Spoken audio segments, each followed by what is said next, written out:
First time around, please tweet at us. That's English. Michelle Smallman here. Do you want to be at the draft in Green Bay, Wisconsin? Travel Wisconsin is sending 10 lucky fans and a guest to the draft. Experience the thrill of the draft firsthand and make memories that will last a lifetime. Don't wait. Enter Travel Wisconsin's Dream Draft Sweepstakes. Visit travelwisconsin.com/draft to learn how you can win a trip to experience the biggest moment of the offseason. Epic moments that become lifelong memories are waiting to be discovered across Wisconsin. Terms and conditions apply. This is the story of the one. As a quality technician in a food processing center, she knows that making the right call is the best way to avoid a recall. That's why she trusts Grainger's world-class supply chain to deliver the high-quality supplies she needs to help keep her production line, her equipment, and her customers happy and healthy. Call 1-800-GRAINGER, click Grainger.com, or just stop by. Grainger, for the ones who get it done.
Good morning, St. Louis. A little high pitch there. Hello, that didn't sound like Tim's voice. Where is Tim? Oh, no. Tim! I don't think he's here. I got to fix the YouTube stream. So hot start, Okay. I'd say. All right. But you're listening to The Morning After. This is 101 ESPN. This show is presented to you by Brown and Crouppen. And like I said, I got to fix the YouTube chat. So, Doug, why don't you say something? All right, if you're Tim, after suffering through that loss last night in Wichita, do you turn rear and come right home? Or do you spend the night, do you party like a maniac in Wichita with the family, the 7-year-old, and drive back today? You mean like drive back last night or drive back today? Drive back today. Today. Yeah, you're not going to leave at like 9:30 and drive through the night. Spending, what, $100 on a hotel? Yeah, you might as well just get some pizza, chill out, regroup, and then go back in the morning. It's hard to recover from a game like that, though, especially if you traveled a long way to get there. Yeah, boy, howdy. Spend a bunch of money to watch the game. That's a long trip. All right, I'm back. Are you good? YouTube stream is fixed, baby. That's what we do. And here we are. A lot happened last night. You don't say. I think there was a basketball game on. I wouldn't know. I watched you. Yeah, I wouldn't know much about that. But there was also a Blues hockey game. This is the radio home of the Blues. And what a W that was on top of Missouri's disappointing conclusion to the 2024-2025 season. Another day of March Madness ahead of us, but the Missouri Tigers will no longer be in the dance. But the Blues in the NHL playoff dance, well, they just got themselves a dance partner for now. And wonderful to have Cam Jansen in here to talk about it. What's up? And Cam Jansen I watched you last night, though, Jackson. is filling in for Martin and Tim. Thank you for being here, Cam. No problem. No problem. Yeah. So I was watching. I was going back and forth with the Blues and Mizzou and you, and I just, man, like that's a long night for you.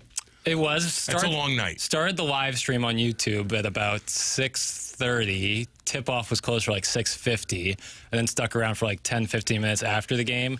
It was all of like a 3-hour stream. A lot of people in there. A lot of people. A lot of people are enjoying the game. Enjoying is a strong word. Watching with me. Right. But ultimately a very disappointing ending to the Missouri season. And I just had to be there. And Right from the beginning, though. Yeah. Like, I saw you downtrodden, basically, right from the beginning. They couldn't catch up. Yeah. They let Drake dictate the pace, and that was the key. Missouri's not going to win a lot of games where they're playing really slow, grinded-out basketball. I thought they were going to win when they came back there late second half. They got it down to a point with about 10 or 11 minutes to go. They really kind of hit their stride and go, okay, this is going to work. This is going to happen. Got it to within a point and then just stopped. Yeah. And Drake flipped the switch again, and they were back to what they were doing. Yeah, they kind of got questionable with the shot selection when they were down one. Yeah. A couple of bad shots, and then Drake went on a little run, and sometimes you just can't come back from it. There's not enough time.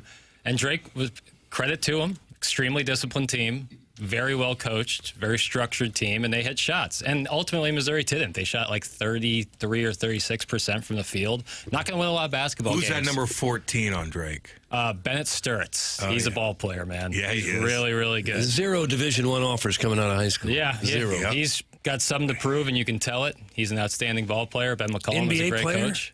Probably not. Probably a little undersized, but 6'4". Dominated. shot maker, no doubt about it. Don't say shot maker. Oh, yeah. He's a shot maker. Was he the one that made took the some little 1 foot, geez, like three-point runner? James Harden in 2017. Text in your thoughts on Missouri and the Blues and anything else you want to talk about, because Cam Jansen is in the building. You can do that on the Air Comfort Service text line. That's 314-399-9646. You can call in on the Callier and Thompson phone lines, 314-974-0101. On those Callier and Thompson phone lines today, we're going to have Joey Vitale at 8:45 talking Blue Note.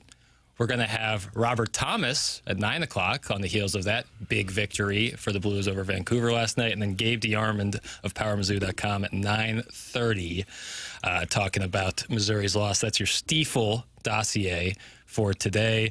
Also have the Design Air Heating and Cooling email today at the end of the program. Cam, what did you think about that Blues game last night? That was a playoff game, just like Monty said. And they just find ways to win.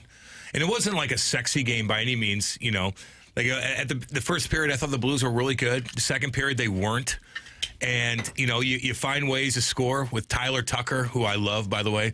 And you look at a guy like Tyler Tucker, who is he probably wouldn't even be in the lineup right now if Colton Parayko didn't get hurt. And you just see what this kid, how he's improved over last year. I mean, I remember watching him last year, and he didn't look as mobile.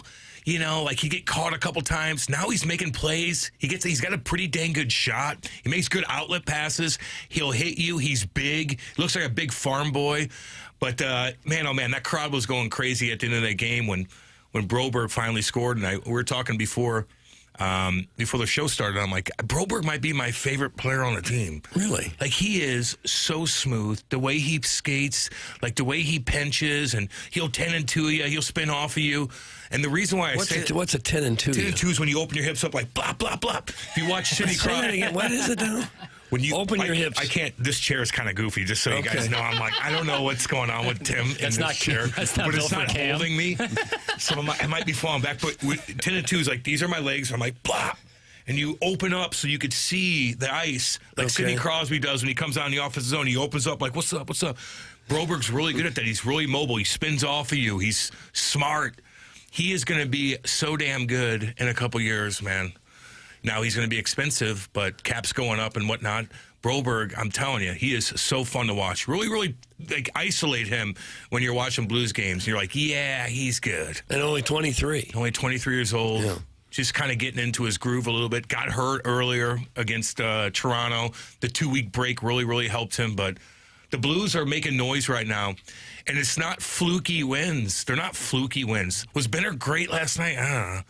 He had, some of those shots from the half wall there from Besser. You're like, okay, maybe he got screened, da-da-da-da. But you find a way to come through in the overtime where Ellis Pettersson just gives a puck away. And they get a stupid change. What a dumb change that was in overtime. And they make a pass out to Braden Shin and create a 2-on-1. That's all you want to do in overtime is create 2-on-1s. And the Blues found a way, and they won that game. Crowd went crazy. I just love 3-on-3 hockey. It's awesome. How long could the players keep that pace up if they played that way the whole game? Would it work? You're not skating that hard in 3-on-3. Like, you're not really stopping and starting. Yeah, it wouldn't bother me if the score was 8-7 over the 3 period. That wouldn't bother me No, at there's all. no hitting then. But do they want to expand it from 5 minutes to 10 minutes? Because you're probably guaranteed a goal eventually, unless you're really stingy with the puck. So I guess that's what the GMs are talking about down in Florida right now. But stuff like that. So there'd be no shootout, likely. That'd be rare anyway. A shootout would be rare. I just think 3-on-3 is more entertaining than a shootout. Sometimes shootouts are fun. Sometimes they're boring as hell. Mm-hmm. The goalie just robs you every time. Listen, when you make a save in a shootout, it's not fun. It's not like, oh, cool. Most of the saves are kind of because a guy messed up and the goalie's just right there. So, but the Blues, man, getting excited in St. Louis because they look like a playoff team. They really do. There for a couple minutes, it looked like it was going to be a glorious night. Calgary was down 3-1 in the third. Yeah. The Blues were winning. Mizzou was to within a couple points. I thought this is all going to work out. Jackson had a half smile on his face, like the trifecta was going, and then. And then Calgary started losing, and then the Blues started losing, and then, of course, Mizzou started losing. Like, oh boy, here we go. But they figured it out at the end. I missed your live stream at the end. How did you handle that, Jackson?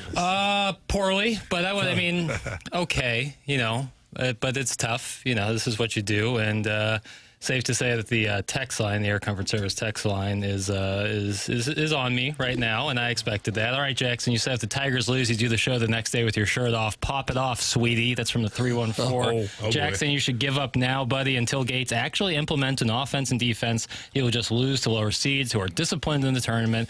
No hope. I'm going to lop off my testicles now. That's from the Shrewsbury seat sniffer. I wouldn't do that. For Cam, at this pace, do you think the Blues bring in Jimmy after Frozen 4, or would that disrupt the chemistry? Also, does Dalibor come up on the stretch run or stay in the AHL? It's from a 3-4. Real question. Dang good questions. Yeah. I mean, Dvorsky's got, 20 now? Snuggerud is doing his thing. Hobie Baker, he's in the mix with the Hobie Baker finalists. I don't know. Where are you going to put him? You're not going to destroy. You don't mess with anything right now. They haven't changed the lineup in 4 weeks. No. And when was the last time that's happened? Where you have the same forward lineup? Well, the injuries. I mean, guys are staying healthy up front, which is great. But you're not even thinking about changing the lineup. Everybody's doing their parts. So I don't know what that would do.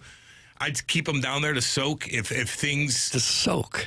Yeah. Work on their 10-2 in games. Utah. Yeah. Your shirt off. No, but I know you don't need them right now. You know what I mean? Are they going to come up here and sit when they can play games down there? I don't know. Now, I guess Snuggerud's season's going to be over, so might as well bring him up. Sure. Let him have a little sniff of the NHL. I know he wanted to stay up in Minnesota to do his thing. We'll see what happens with that. But yeah, I mean, if they can come up and watch games and be around the team while they're in the mix, I think that's healthy for some of these young guys for sure. Are they going to play? I don't know. If somebody gets hurt, I'll throw Dvorsky in there, see what he can do. How important is it right now to be a team like the Blues that are fighting for their life every night out on the ice compared to a team that's kind of comfortably already in? You want to be playing and peaking at the right time, obviously. Yeah, baby. I've seen some really good teams over the years that are just kind of they're just kind of cruising along. They're on cruise control because they know they're loaded, and all of a sudden they get to that first round where they're playing a team that just squeaked in and they're blocking shots with their face. Listen, man, when you know you're in, you're like, I don't want to take that shot. I'm not gonna eat that one. I'm not gonna maybe do this because I don't want to get injured because I know I'm already in. So the mindset changes, man. Yeah, when you're playing do or die every night for weeks leading up. Do or die. Yeah. And all of a sudden you're like, let's go. I'm ready for battle. Let's go. And the other team's like, well, I've been tiptoeing around. So it's hard to get into that psycho playoff mode again. And man, I'll tell you this: any team could beat any team. If you're rocking and rolling, and all of a sudden you play against a really skilled team that's more skilled than you, that's kind of been like tiptoeing around a little bit. They got to find their groove. Or man, oh man, some of that ace seed's going to come out and stomp them. Did you ever block a shot with your face? Yeah. Keith Kachuk, you see this scar right there? Walter? Man, Andy Murray had a stupid drill in practice. I love you, Andy, and it's all good. But two guys are on the side of the net, and one guy would come out and take a pass and rip it, and we're standing right there, and Walt took a shot, hits the crossbar, and hits me right in my mouth. I didn't have a mouth guard in because it was practice. Almost knocked my teeth out. I mean, that's one of them. I got hit in a couple places that put me downtown Chinatown. Where'd you get hit? What do you think? Oh, is the most twigs and berries horrific in your hot zone? The most horrific feeling in the world. I think what people really miss out on if they're not watching on YouTube, and we appreciate you guys, and the YouTube chat's brought to you by Michelob Ultra, is Cam's right hand when talking is really magical. There's just a lot of work getting done with that right hand. I use my hands a lot. And I love every second of it. That right hand is doing a lot. I'm just telling you, though. Yeah. Like the puck is the scariest thing on the ice. When a guy takes a slap shot like to the shins and he's got the shin guards, does that still hurt? You see these holes in my leg right there? Yeah, Doug, look at the holes. You see those holes? It goes right that got to infected, by the way. MRSA. Yeah. They tied it up terrible. And tied it up. They tied it up. They zipped it up after a game where I took 2 block shots. They exploded. No idea. This is in the minors in Springfield, Massachusetts. Their young 22-year-old trainer comes like, and he goes, and he zipped it up. All that nasty bacteria was in there. Oh, God. I'm laying in bed in Albany with my wife. MS-70 plane disappeared that night. And I remember David Backus gets knocked out by the Chicago player. Who was it? Duncan Keith. Backus? Yes. Yeah, Duncan Keith. Yeah. And all of a sudden, What a time capsule. I know. This all hit me at once. This plane, which I'm obsessed with, MS-70, whatever it was, from Malaysia. And then Backus gets knocked out, and my leg is just kind of feeling like really warm. I'm like, interesting. I fall asleep. I wake up in the middle of the night. My leg is the size of you, Doug. And it's pulsating like, wah, it's like a radiator heater. And Kate rushes me to the hospital, and I have to have emergency surgery. They have to dig all this bacteria out. Oh, they're like, man, you are so lucky, because that MRSA was getting into your bone. And if once that happens, they're cutting your leg off. I'm like, interesting. So anyway, yeah, you could take a shot with shin pads on right to the pads and get injured. And still be in the hospital. These hockey players are soft, Jackson. I'm telling you, the term "zip it up" is all. That's a little jarring to me. How about you clean it out first and then zip it up? Let's get the order of operations right. If you get cut to where you need stitches and you don't get stitches right away, they won't then give you stitches again. Because they got to, if you don't close it right away, bacteria does get in there. Big time. So they got to clean it out before you can get stitches, if you even can. And you should have seen what my wife had to, this was an open wound about an inch thick. My wife every morning had to come out and take all the bandages out of there, clean it, and then put more in. And I got a picture of it. It goes all the way down to my bone. It's horrific.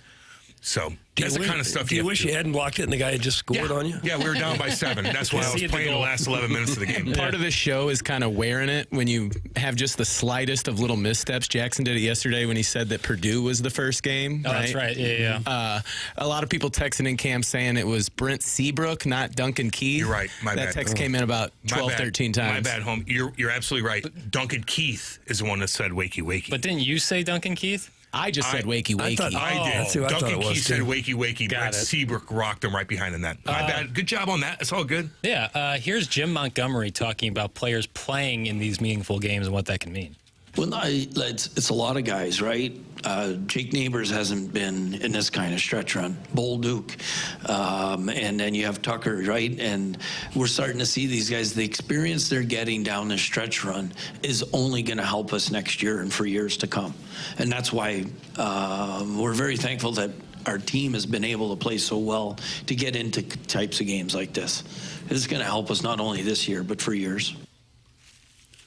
Undeniably, since the Four Nations break, it's looked like a different hockey team. God, my lip's bleeding. I cut my lip open. I thought that was. What was that all I thought about? that was. Zip it up and get back in here. Wow. I thought that was chew. I thought that was. I don't know. There was something on my lip and it popped right open. My bad on that. But Monty's right, though. He's watching a good team right now. They're playing damn good hockey, and they're playing playoff-type hockey. So the Blues fans are pretty crazy right now, as they should be, because this is a fun team to watch. For the first couple months of the season, we would watch it. When the takes are so hot you start bleeding, you know you're in the right business. Does EDF make anything besides oven mitts? Or need to make bandages to cause. It's god awful. Well, I started to say, the first 2 or 3 months we watched the Blues team, we thought, well, they're just not very good. That's all. They're just an average or below average team. That's who they are. That's what we're going to get. And yet, with almost the same roster, they did add Fowler, almost the same guys. Now they're playing better than any team in the league. Well, Fowler was a big pickup. You know what I mean? That was a huge pickup for Doug Armstrong. That's a trade that he made 2 months beforehand. People were complaining about not making a trade, and then all of a sudden he does that 2 weeks, 2 months before that, and you know what I mean? He's a huge asset. And if he was going to be traded at the deadline, that would have been a big ask for the other team to get rid of. They would get rid of maybe a first-round pick. Doug, you wanted them to kind of stand pat and not sell because they were right there and held on to Shin, and I think you were right. Well, I thought they had a shot. At the trade deadline, there were still like darn near 20 games left to play, right? Mm-hmm. And they were only a few points out. Yeah, you don't give up until you have no chance. Well, what happens if we can just get hot? If we can just get hot, we can win this baby. So the Blues have now moved into a playoff spot, Doug. What does that do to the Vaughn index? I hate to put you on the spot like this. I would have to do some math on that. Give me just a second. Oh, take your time. Vaughn index would be, let's see, regulation wins are at 25, 77. 77. That's also, wow, it's also their point total. Okay, so the math worked out that time. Oh, wow. Okay. How do you like that? That's nice. But the Canucks pick up a point last night with the overtime. Yeah, and that hurt. Yeah, so not Calgary perfect. picked up 2 when it looked like they were going to lose. That also hurt. But you take what you can get in a game like that, right? Well, you take what you can get. What we need right now is Ray Barilli, the Blues trainer, to come down and get Cam stitched Get me up. stitched up. I That really is so weird. I'm going to get chirped so bad for it. Like, I don't know what that is. I had like a little cut on my lip. Mm-hmm. My lips have been chapped since the first time I went to Canada 4 months ago when we were there for 10 days. My lips got so chapped because we're just walking around. Yeah. They never healed for 4 months. Yeah, you got to get that humidifier in your home. I know. That's the big key. It's been cold and hot and cold and I know, hot. so Like it this can't- morning, I'm like, freezing. It's freezing. Yeah, can't get a consistent Now my lips humidity. bleed. Oh my God, I'm going to get chirped so bad. I really thought it was. I thought it was. A little It's steam better than coming my out. lips and my nose. I think that would more people would be like, "What did you do last night?" You start fainting. Yes, no doubt. The Man. Jerkwood from Kirkwood says Cam trying to draw a 4-minute penalty by biting his There lip. it is, baby. Did you ever do that? Try to make yourself bleed? No, so you don't get do any of that crap. 4 minutes? Hell no. You think anyone's ever done like the blood capsule and done something like that, or is that some? No, that's way too extreme, Jackson. I like where you're going. I would say, guys, though, if you are 2 minutes ago, somebody lifts their stick up and it hit you in the lip, I would bite down on it. If it's a playoff game, just to get an extra 5 minutes. Like, are you kidding? A 5-minute major 2 minutes ago, it's a playoff game. I'll bite that lip, baby. Were you into the smelling salts? Yeah, sure. Yeah. Dang right. I figured You were I into figured it? Of course. Get you going a little bit, man. Yeah, that'll wake you right There's up. so many, man. That's the hardest thing about any sport is. I'm sorry. It's just to be consistent. Like, how do you keep that energy level up every other night? Yeah, 82 games a year. Basketball and baseball Yeah, and especially. hockey. Like every other night, you have to be like, oh God, I feel like crap. My leg hurts. My leg is pulsating. My lips are bleeding. I'm like, I got a headache. My equilibrium's messed up. How do I get energy? And like, what do you do? Right. Like, you just gotta just suck it up. And especially like smack yourself. And especially in a game like hockey, if you're not out there full energy, that's how you get hurt, right? That's how you have your head down. Yeah, and somebody catches you, like Kyrou did the other night with Truba or whatever. right. Like, those guys are still trying to kill you. That's how you end up having to get zipped up. Here's Jim Montgomery talking about the atmosphere last night at the Enterprise Center. That was a playoff game. And boy, what momentum swings in it, you know. I really liked our resilience. There it is. Okay. Playoff game. Doug, you like Shorter than I thought it was. you like fun with percentages? We go to Money Puck from time to time. Sure we do, yeah. I know you had them at 98% the other day. Blues making the playoffs at 98%. What do you think Money Puck has the Blues at right now as a percentage to make the playoffs? Oh, they're a little more conservative. I'd say 50. Yeah. Cam? 54. Jackson? 52. 43.1%. Them. Calgary 24, Vancouver 30. Utah all the way down to 10. If they would have won in regulation, which they almost did, Yeah. that was that shot. Like a couple of those last night with Benner, they just went right over his shoulder. I know, again, one was maybe a little bit screened, but you see that and you're like, oh, you're deflated. The whole Blue, like when that happens with 5 seconds left or whatever it is, like you are deflated, and they still found a way to be like, okay, let's figure this out in overtime. The place went crazy last night. I have nothing to back this up, but I feel like the Blues have to be up there in terms of giving up goals super late. Yes. No, you were 100% right on that. Happened in L.A. With the Benner, I believe, where just at the very end, it was like a half a second. And they all went off the ice, and L.A. staying on the ice, like, what's going on here? And so, and then before that's happened before. So, and another thing with Holford, too, who's been playing great, like, he lets in maybe the first shot of the game, you know, where the Blues do a really good job defensively. He doesn't see a shot in maybe 10 minutes, and all of a sudden they rip one from the point. He gets tipped, and you're like, oh, boy. But then he settles down and gives you a chance to win. They had a couple of good chances to close it out last night. They had an empty net shot or two that they couldn't convert. And then Falk flipped the puck into the Vancouver bench that stopped play and caused a face-off down in the Blues zone, too. That hurt. Yeah, it did. You got to watch what you do with sometimes, and actually that happened a couple games ago, too, where the Blues took two, they actually, in one period, they flipped the puck over the glass twice and got 2 penalties in one period for that. I'm like, okay. Yeah. But that happens, man. Like, Falk's been playing great. Him and Broberg, they've been so consistent. So if Falk had a little bit of an off night, like, you give him a pass on that. They were both on the ice for like 25 minutes last night. Yeah. Both those two. Oh, yeah. And they got scored on, too. But again, those goals were kind of, was it a breakdown or was it just really good shots? I think it was just a snipe. What's the most ice time you ever got in a game? In the NHL? Yeah. Probably 12 minutes. That's pretty good. Listen, I went 100 miles an hour.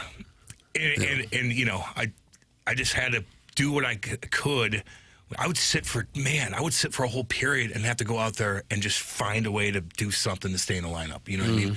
But I was good at hitting, so I was just able to just find a way to get a big hit. Tone setter, baby, without taking a penalty. A lot of sandpaper in your game. Yeah. 7:23 in St. Louis, 7:24 now. That time check brought to you by Clarkson Jewelers. We'll get into the Missouri loss last night coming up here in the next segment.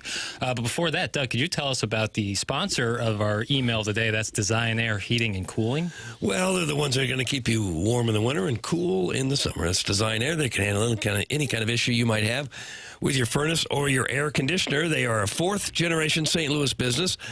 Seth Goldcamp and his family have served over 10,000 customers since 1904, and they are proudly the longest-running TMA supporter and advertiser on the show. They're best known for their honesty and going above and beyond the call of duty. They will never upsell you, never, always give you exactly what you need and nothing more. That's how they train their employees. They take that reputation very, very seriously. Their website, easy to navigate with the convenience of online scheduling. So for all of your heating and cooling needs, choose Design Air Heating and Cooling. I've had them out to my house on a couple of occasions. Just great guys, the technicians, all very experienced, know exactly what they're doing, and they will take great care of you. Their website is designairservice.com. All right, coming up on our Stiefel dossier on this Friday edition, we have Cam Jansen filling in for Tim and Martin, already giving a take so hot, blood started to come from his mouth hole. I mean, that might be a first in TMA history. That's a long history. Yeah, it's a nightmare. I mean, that's, but we appreciate you being in here and sticking around, and even if you have to get zipped up. Cut? Yeah, absolutely. Hopefully no infections go on. We wish you the best there. We'll have Joey Vitale coming up, talking about the Blues game last night at 8:45. Robert Thomas, who's on the ice last night, he'll talk it over with us Thomas at 9 o'clock. And then Gabe DeArmond of PowerMizzou.com recapping and giving us the big picture of Mizzou's 24-25 season. That's all coming your way. This is The Morning After, brought to you by Brown and Crouppen here on 101 ESPN.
might be up all night.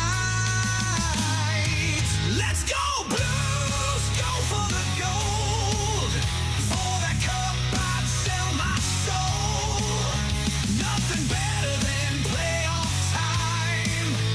In the NHL, you got to be primed. Come on, boys, keep your head on a swivel.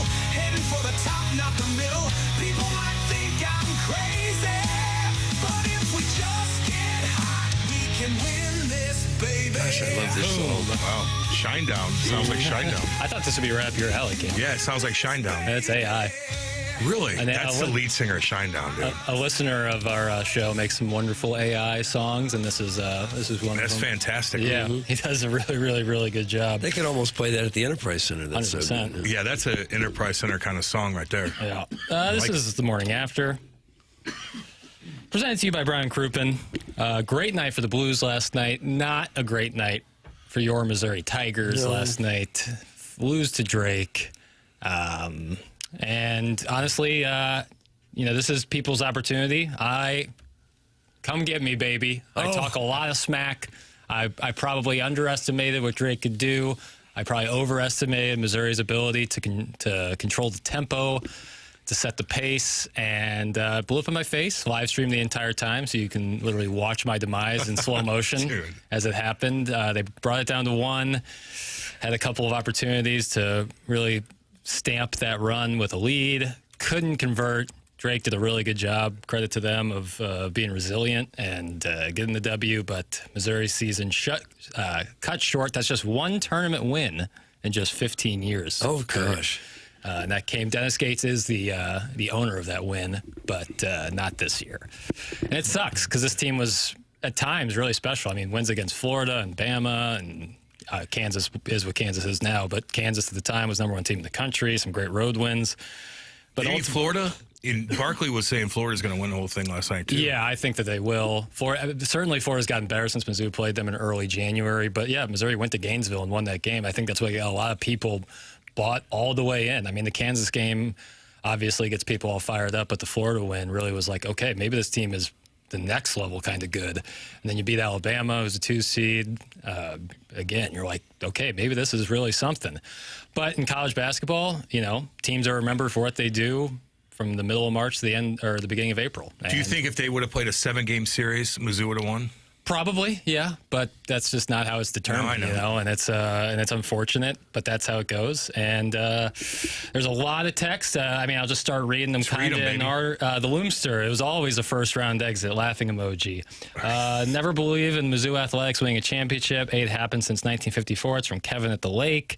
You seem to be in decent spirits, Jackson. That's from Grandma Johan.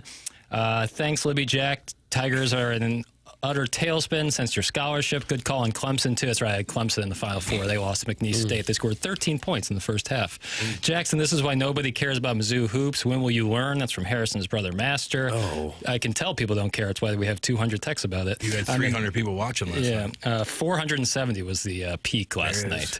I'm embarrassed to be a Mizzou fan today. Gates is great with the Jimmies and the Joes, but not with the X's and the O's. That's from the 573. And I think that's what the conversation is amongst Mizzou fans today is, how are you feeling about Dennis Gates? I think it's easy after a first-round exit to fire the coach, do this, do that. But I'm wondering where people are where their heads are at with Dennis Gates. I'll start with you, Doug. It just kind of feels like they play street ball, like there's not a lot of offensive organization.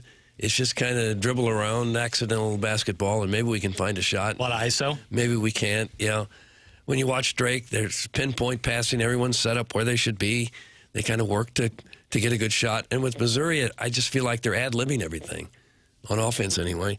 You look at they wound up losing 5 of their last 6, and a lot of those games weren't even particularly close. Oklahoma got them by 12, Kentucky by 8, Mississippi State by 12, Florida by 14. They beat Mississippi State, in fairness. They did win that one Mississippi State game. Florida beat them by 14, and Drake beats them by 10. They weren't really even terribly close to several of those games. A lot of late game free throws in most of those games. Just it's semantics, but like the Florida game was close until Josh Gray went out. The Oklahoma game was close. That was a lot of late game free throws. I'm picking hairs here, but yeah, I think what you just said about especially the half-court offense, is a main theme of what people have, is that in the 3 years of Dennis Gates, the half-court offense, they're great in transition when they force steals. And they were forcing turnovers last night. I mean, a lot of them. But they weren't really capitalizing on them. And, in the half-court, they struggle to get consistent offense. And there's no denying that. And Drake was 50% from the free throw line? Really bad from the free throw line. Drake shoots normally like they do. Mizzou loses by 16 to 18 points. Yeah, I would say so. Missouri also, and people mad at Dennis Gates totally understand it. Missouri also shot 33% from the floor last night. You're not going to win a lot of basketball games shooting sub 35% from the field. But sometimes that happens when you're just kind of unorganized, throw anything up there. Yeah, no doubt. Really bad inside the paint. Anthony Robinson was 0 for 5, I think, from about 5 to 6 feet. He's a X-factor kind of player, but I'm just curious where people are at with Dennis Gates. Obviously, did he mess up last night? Was there any plays that you're like, what are you doing? Yeah, I think a lot of people would say they looked unprepared for a game that a lot of fans kind of knew what the script was going to be. It was going to be Drake is going to take the ball to the end of the shot clock and, get up a shot, and then they're going to slow it down on you. They play really strong defensively, and they rebound, and kind of exactly what happened, I forget exactly where it was in the game, but I think you said it on your stream. There was a point where it seemed like they were stuck on 28 points for about 12 minutes. Yeah. Oh, yeah. There was a big lull, which actually hasn't been like a Missouri staple this year, is big scoring lulls.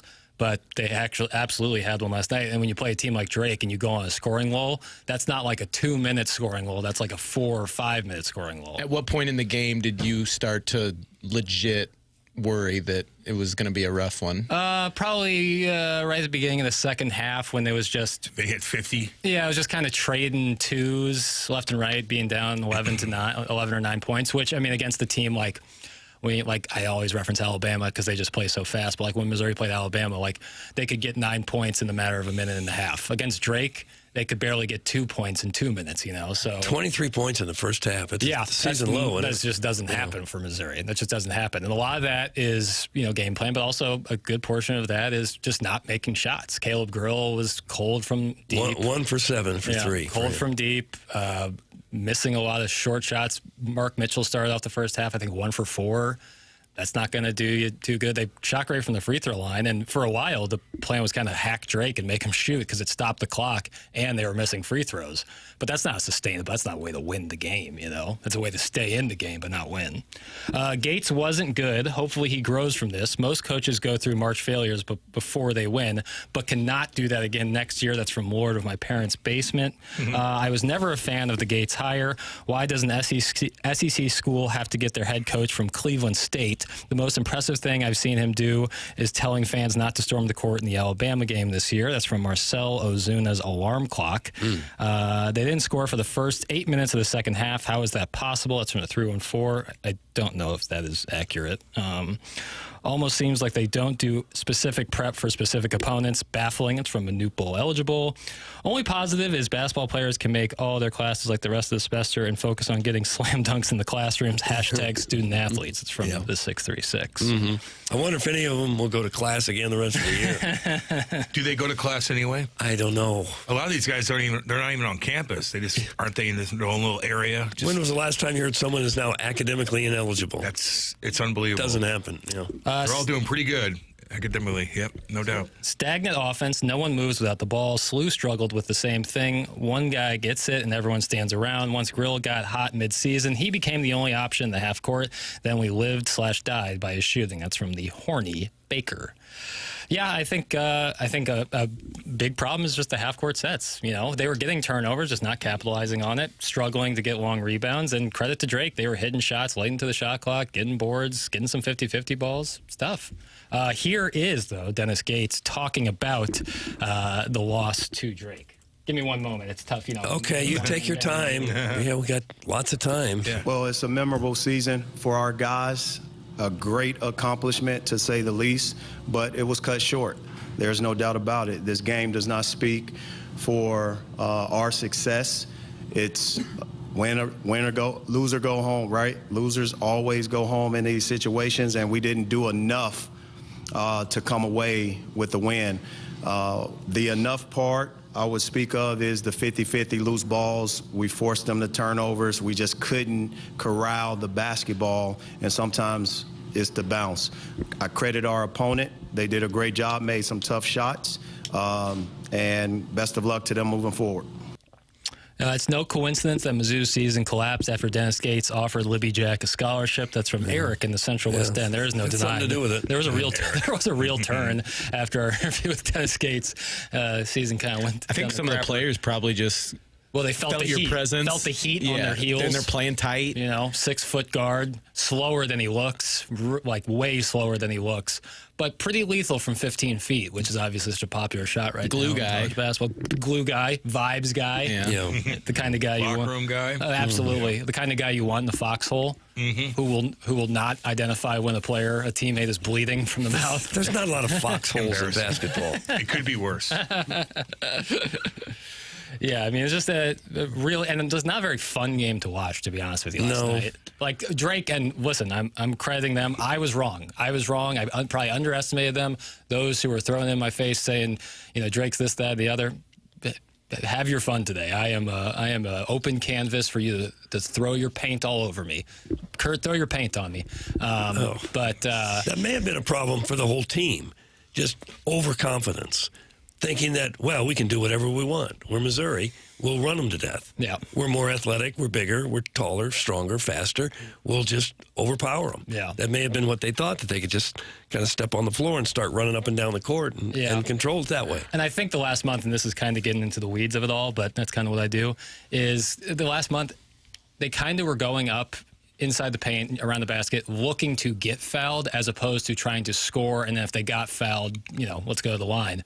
The beginning part of the season, I thought they were doing such a good job of taking it to the rack strong, and oftentimes they would get fouled, a lot more and ones in the beginning of the year. Especially last night, there was a couple times where guys were just totally going up, Anthony Robinson, Tamar Bates mainly, just going up, looking to get the call instead of trying to make the shot. And that's, I think, is sometimes a crutch as opposed to something that can really help you. But that number 14 was the best. Bennett Sturritz is an outstanding basketball player. He was the best player. He's a shot maker, Doug. You don't say shot maker. He stood out. Man. And he's what I think was the biggest credit to him is his ability to stay calm. When you're a team like Drake and you basically only get shots up within the last 5 seconds of the shot clock, it's really easy to get crazy or chaotic and cough the ball up or throw up a bad shot. Not him, man. He was super calm under pressure, willing to make the extra pass, kick it out. And that 1-foot three was just like, I think, a testament to how calm he stays, even late into the shot clock. What's he making? Is he making any NIL money? I assume some. Like, $100,000 maybe or something? That's the problem with NIL is we kind of have no idea. Yeah. You get like a valuation, but we really have no idea what you make. Is it unacceptable for a school like that to beat Mizzou? Unacceptable? If you look at just like, how many people are in Mizzou? 25,000 to 6,500? I think anything can happen in 40 minutes of basketball. I get that. Anything can happen. It's not a perfect way to decide a champion, but it's the most exciting thing in college sports. So to change it, I think, would be ludicrous. But anything can really happen. I mean, that's why we've seen 16 seeds beat 1 seeds. That's why we see 15 seeds beat 2 seeds. Missouri's been on the receiving end of that. Missouri was on the receiving end of Princeton 2 years ago, who was a 15 seed. Anything can happen, and it's about your resiliency. It's about how you overcome adversity. And Missouri made the comeback. They had the run in them, just couldn't finish it. Well, the difference, I think, is not necessarily the three-point shooting, because Drake only got 3 more points than Mizzou did shooting the three-pointer. It's just the other shots. It's the close-in shots. Drake shot 54% field goal. Mizzou shot 33%. Yeah. So they outscored us by 20 just in the shots inside of the three-point land. Yep. If you can't shoot better than 33% in Division I basketball and in the tournament, you're not going to beat anybody. Yeah. Oh, yeah. I'm with you. I mean, that's kind of what I was saying. It's like Missouri was going up hoping to get fouled, not hoping to make the shot. Mm-hmm. I felt like I thought Tamar Bates had a couple of those. I thought Anthony Robinson early had a couple of those. And, that's what it is. In all fairness, they didn't win a single conference game last year and went to the tournament this year. Good turnarounds from the American Dream, also a possible burner. Here's my take on that. And we'll take a break after this. But because his take is going to be so hot. I'm putting on the oven mitts. Watch your lip, Cam. One of us is going to start bleeding again. Oh, my God. Here's my take on that. It's absolutely a credit to Dennis Gates to turn around from going winless in the conference last year to being in the tournament this year and being a real threat. I also think a healthy portion of that is just the nature of college athletics right now. With how robust the transfer portal is, with NIL, I think teams are going to be so year by year. Like, to be consistently great or consistently bad, I think is going to become more rare because you might get lucky in the portal and grab somebody you didn't think you were, or the opposite, and you didn't get a couple of guys in the portal and you're way worse than people thought you were going to be. Like, it's just going to be so much more volatile because of the current landscape, the wild, wild west nature of, college athletics. That's what I think. But still, it's a huge credit to Dennis Gates to, stay the course, and a credit to the athletic department for not just canning him after that year. I think a lot of ADs would have. We've seen guys get fired for less than that after 2 years. Yeah. It was a nice turnaround. It's not much of a credit for what you did last year, though. I don't think, that was his fault. Yeah, you can't ignore it. But it was a very nice turnaround. Got in the tournament anyway. If you had said at the beginning of the season, before they played any games, they're going to the NCAA tournament this year, you would have taken that and said, yes, really? Great. But it still hurts to get knocked out so early by a team that you figured you'd beat. You pull for a team now that you're... Absolutely not. No. No live streams anymore? Will you even watch? Today, I'm probably going to take a decent little break. I mean, it's sad. It's sad, but I have serious heartache watching college basketball now for the next 24 hours. Can you pull for Illinois at least? I will absolutely pull for Illinois. Okay. How much I will watch today is significantly less than if Missouri would have won. Yeah. You know who I'm pulling for now, Doug? No, who? McNeese State and Amir Khan. The word has been kind of overused, but I think it fits here with the kid. The aura on that Amir Khan is just something else. I don't know if it was a joke, but I heard yesterday that he's the only manager with an NIL deal. Really? They got a guy handing out towels, gets money? The cheerleaders were wearing socks with his picture on it. That dude's the big man on campus. That's when you know you're doing something right. And what's his story? Why is he so popular? Jackson, what did he just catch a couple viral moments carrying out the boombox like Debo Samuel? And I'll be honest, he's kind of a nerdy-looking guy, and he's surrounded by world-class athletes walking out of the tunnel, and he's got a big boombox around him, and they're playing pretty heavy rap music, and he's got every lyric, he knows every word, and the guys are hyping him up around him, and people love that. And it's tough to not to say, but I picked Clemson to go to the Final Four, and McNeese blew them out. They didn't. At the end of the game, it was really close, but Clemson scored 13 points in the first half. People getting fired at Clemson after that? No, they just actually extended their coach, Brunell, for like 6 years right before the tournament started. How much is he making? A lot. And that's the thing, like with Gates, like people would be like, fire Gates, no shot. His buyout is huge. And McNeese has got the coaches going to NC State. Will Wade is reported to be heading to NC State after this season. He was formerly at LSU and left in controversy. But, they think that he's going to be going to NC State. Yeah, I heard Charles Barkley before the game saying, why would they announce it now? Why can't you wait 48 hours? And he says, they ain't going to beat Clemson. They have no chance to beat Clemson. He should have just waited 24 hours. And then, of course, they go out and beat Clemson. Yeah. Let's see how many excuses Jackson can make for Dennis Gates. I counted 4 in the last comment. That's from the 314. Well, you got to hang on to your scholarship. That's right. Jackson, do you think Dennis Gates is Missouri's guy? Take the buyout out of it. Yes. That's from the life coach. Yes. No. I think it's like, obviously, I mean, sports fans and with social media take it crazy. After the Alabama game, Dennis Gates could do no wrong. People were loving him. It was great. Yeah. You have a first-round exit out of a tournament, obviously disappointing, and you immediately switch. I mean, you can't be that. You can't be that volatile about it. Like, if you really think he's the guy, like if you thought he was the guy after they beat Alabama, you kind of got to keep thinking that. If they were able to game plan and beat what was the number 2 team in the country, or a team like Florida down in Gainesville. I think you take that stuff and, you kind of weigh it out. I don't blame fans for being upset today and being upset with him, but I don't think you waver that hard on it and fire a guy after what was a good season. To deny that would be ludicrous, but a Cam, disappointing exit. In case you didn't hear, we interviewed Dennis Gates, and at the end of the interview, I know. he offered Jackson a scholarship. I saw it. We think it might have been payola, which could be an issue. But, so now he's carrying the mail. The University of Missouri is the furthest thing from payola. I've paid them plenty. They've gotten plenty of my hard-earned Do they cash. ask you for more money to donate? Of course. Oh, yeah. Of course they ask Are you for like, more money. get out of here? It's like, let me finish up, paying off still my gotta balance, pay. and then we'll talk about anything extra. Did you learn a lot going down there? Like what you're doing right now, did you take away a lot of things that you spent hard-earned money for that you're still paying away? I think a lot of what you learn in college, and maybe this is me like rationalizing it, but this is what I truly think, is so much more like life skills, being accountable for yourself, learning how to work with not only like your peers, but professors aren't like teachers in high school where it's like they're like caring for you. It's more like you're doing good. Yeah, you got to be like accountable for yourself, time management, critical thinking, questioning some of your beliefs beforehand, and how do you, strengthening other beliefs afterwards. So I think the intangible value of college is through the roof, but in terms of like actual what I do right now, probably not. No. But I would do this with a fifth-grade education. 100%. But what you learn as like a human, I think, is very valuable. Yeah. Now, one could say you can learn that in a bunch of different ways. It doesn't have to be a 4-year university, but that was the way I went. And I loved it. And I loved every second of being Met at the University of people, Missouri. Oh, yeah. Connections for life and, get to go to Columbia on football games and basketball games. That will never change. But, like the actual, like, what you learn in the classroom, that's not necessarily all. I got my first 2 jobs because I went to Mizzou Journalism School. Really? It had such a reputation that the first 2 stations that hired me said, yeah, we've always had good success with the Mizzou people. Is it the same Really now? did. As I don't know that it's the same now.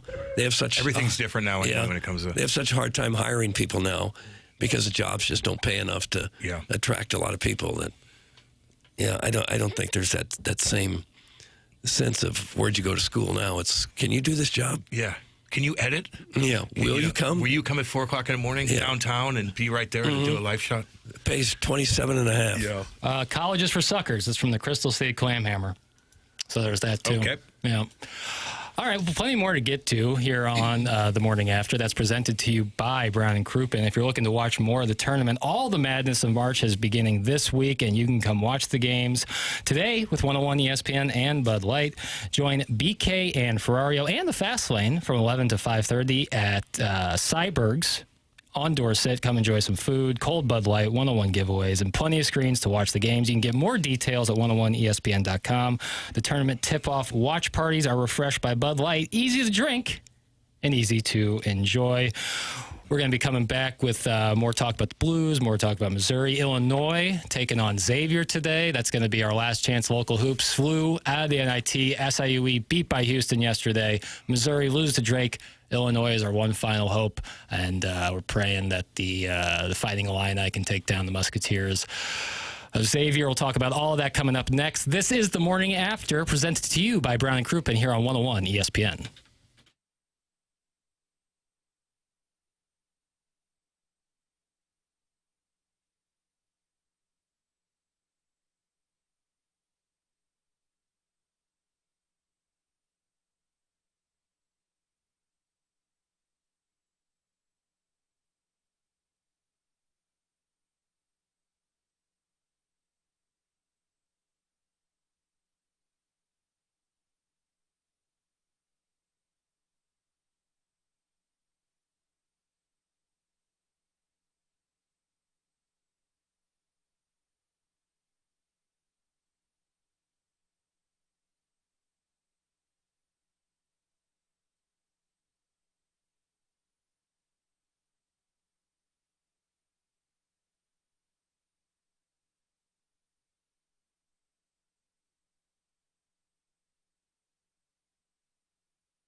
This is Action Jackson with the Sports Center update. That's driven by Johnny Londoff Chevrolet and Johnny Londoff Autoplex. Blues win a huge game last night in overtime over Vancouver. They're off today, but back in action tomorrow as they take on the Blackhawks. Pregame at 1 p.m., puck drop at 2 p.m. right here on 101 ESPN. That was another Sports Center update driven by Johnny Londoff Chevrolet and Johnny Londoff Autoplex. See them at Londoff.com. Chevy, together we drive. Are you kidding me?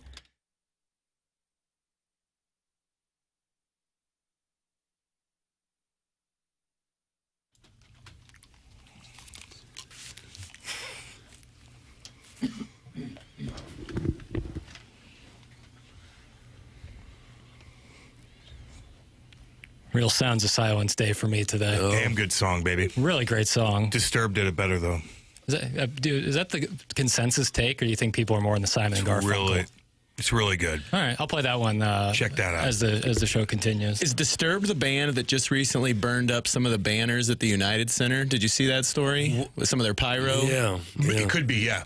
Could be. They're awesome. They were just in St. Louis, too, with 3 Days Grace, who's a huge hockey fans from Toronto. But, yeah, Disturbed, they're unbelievable.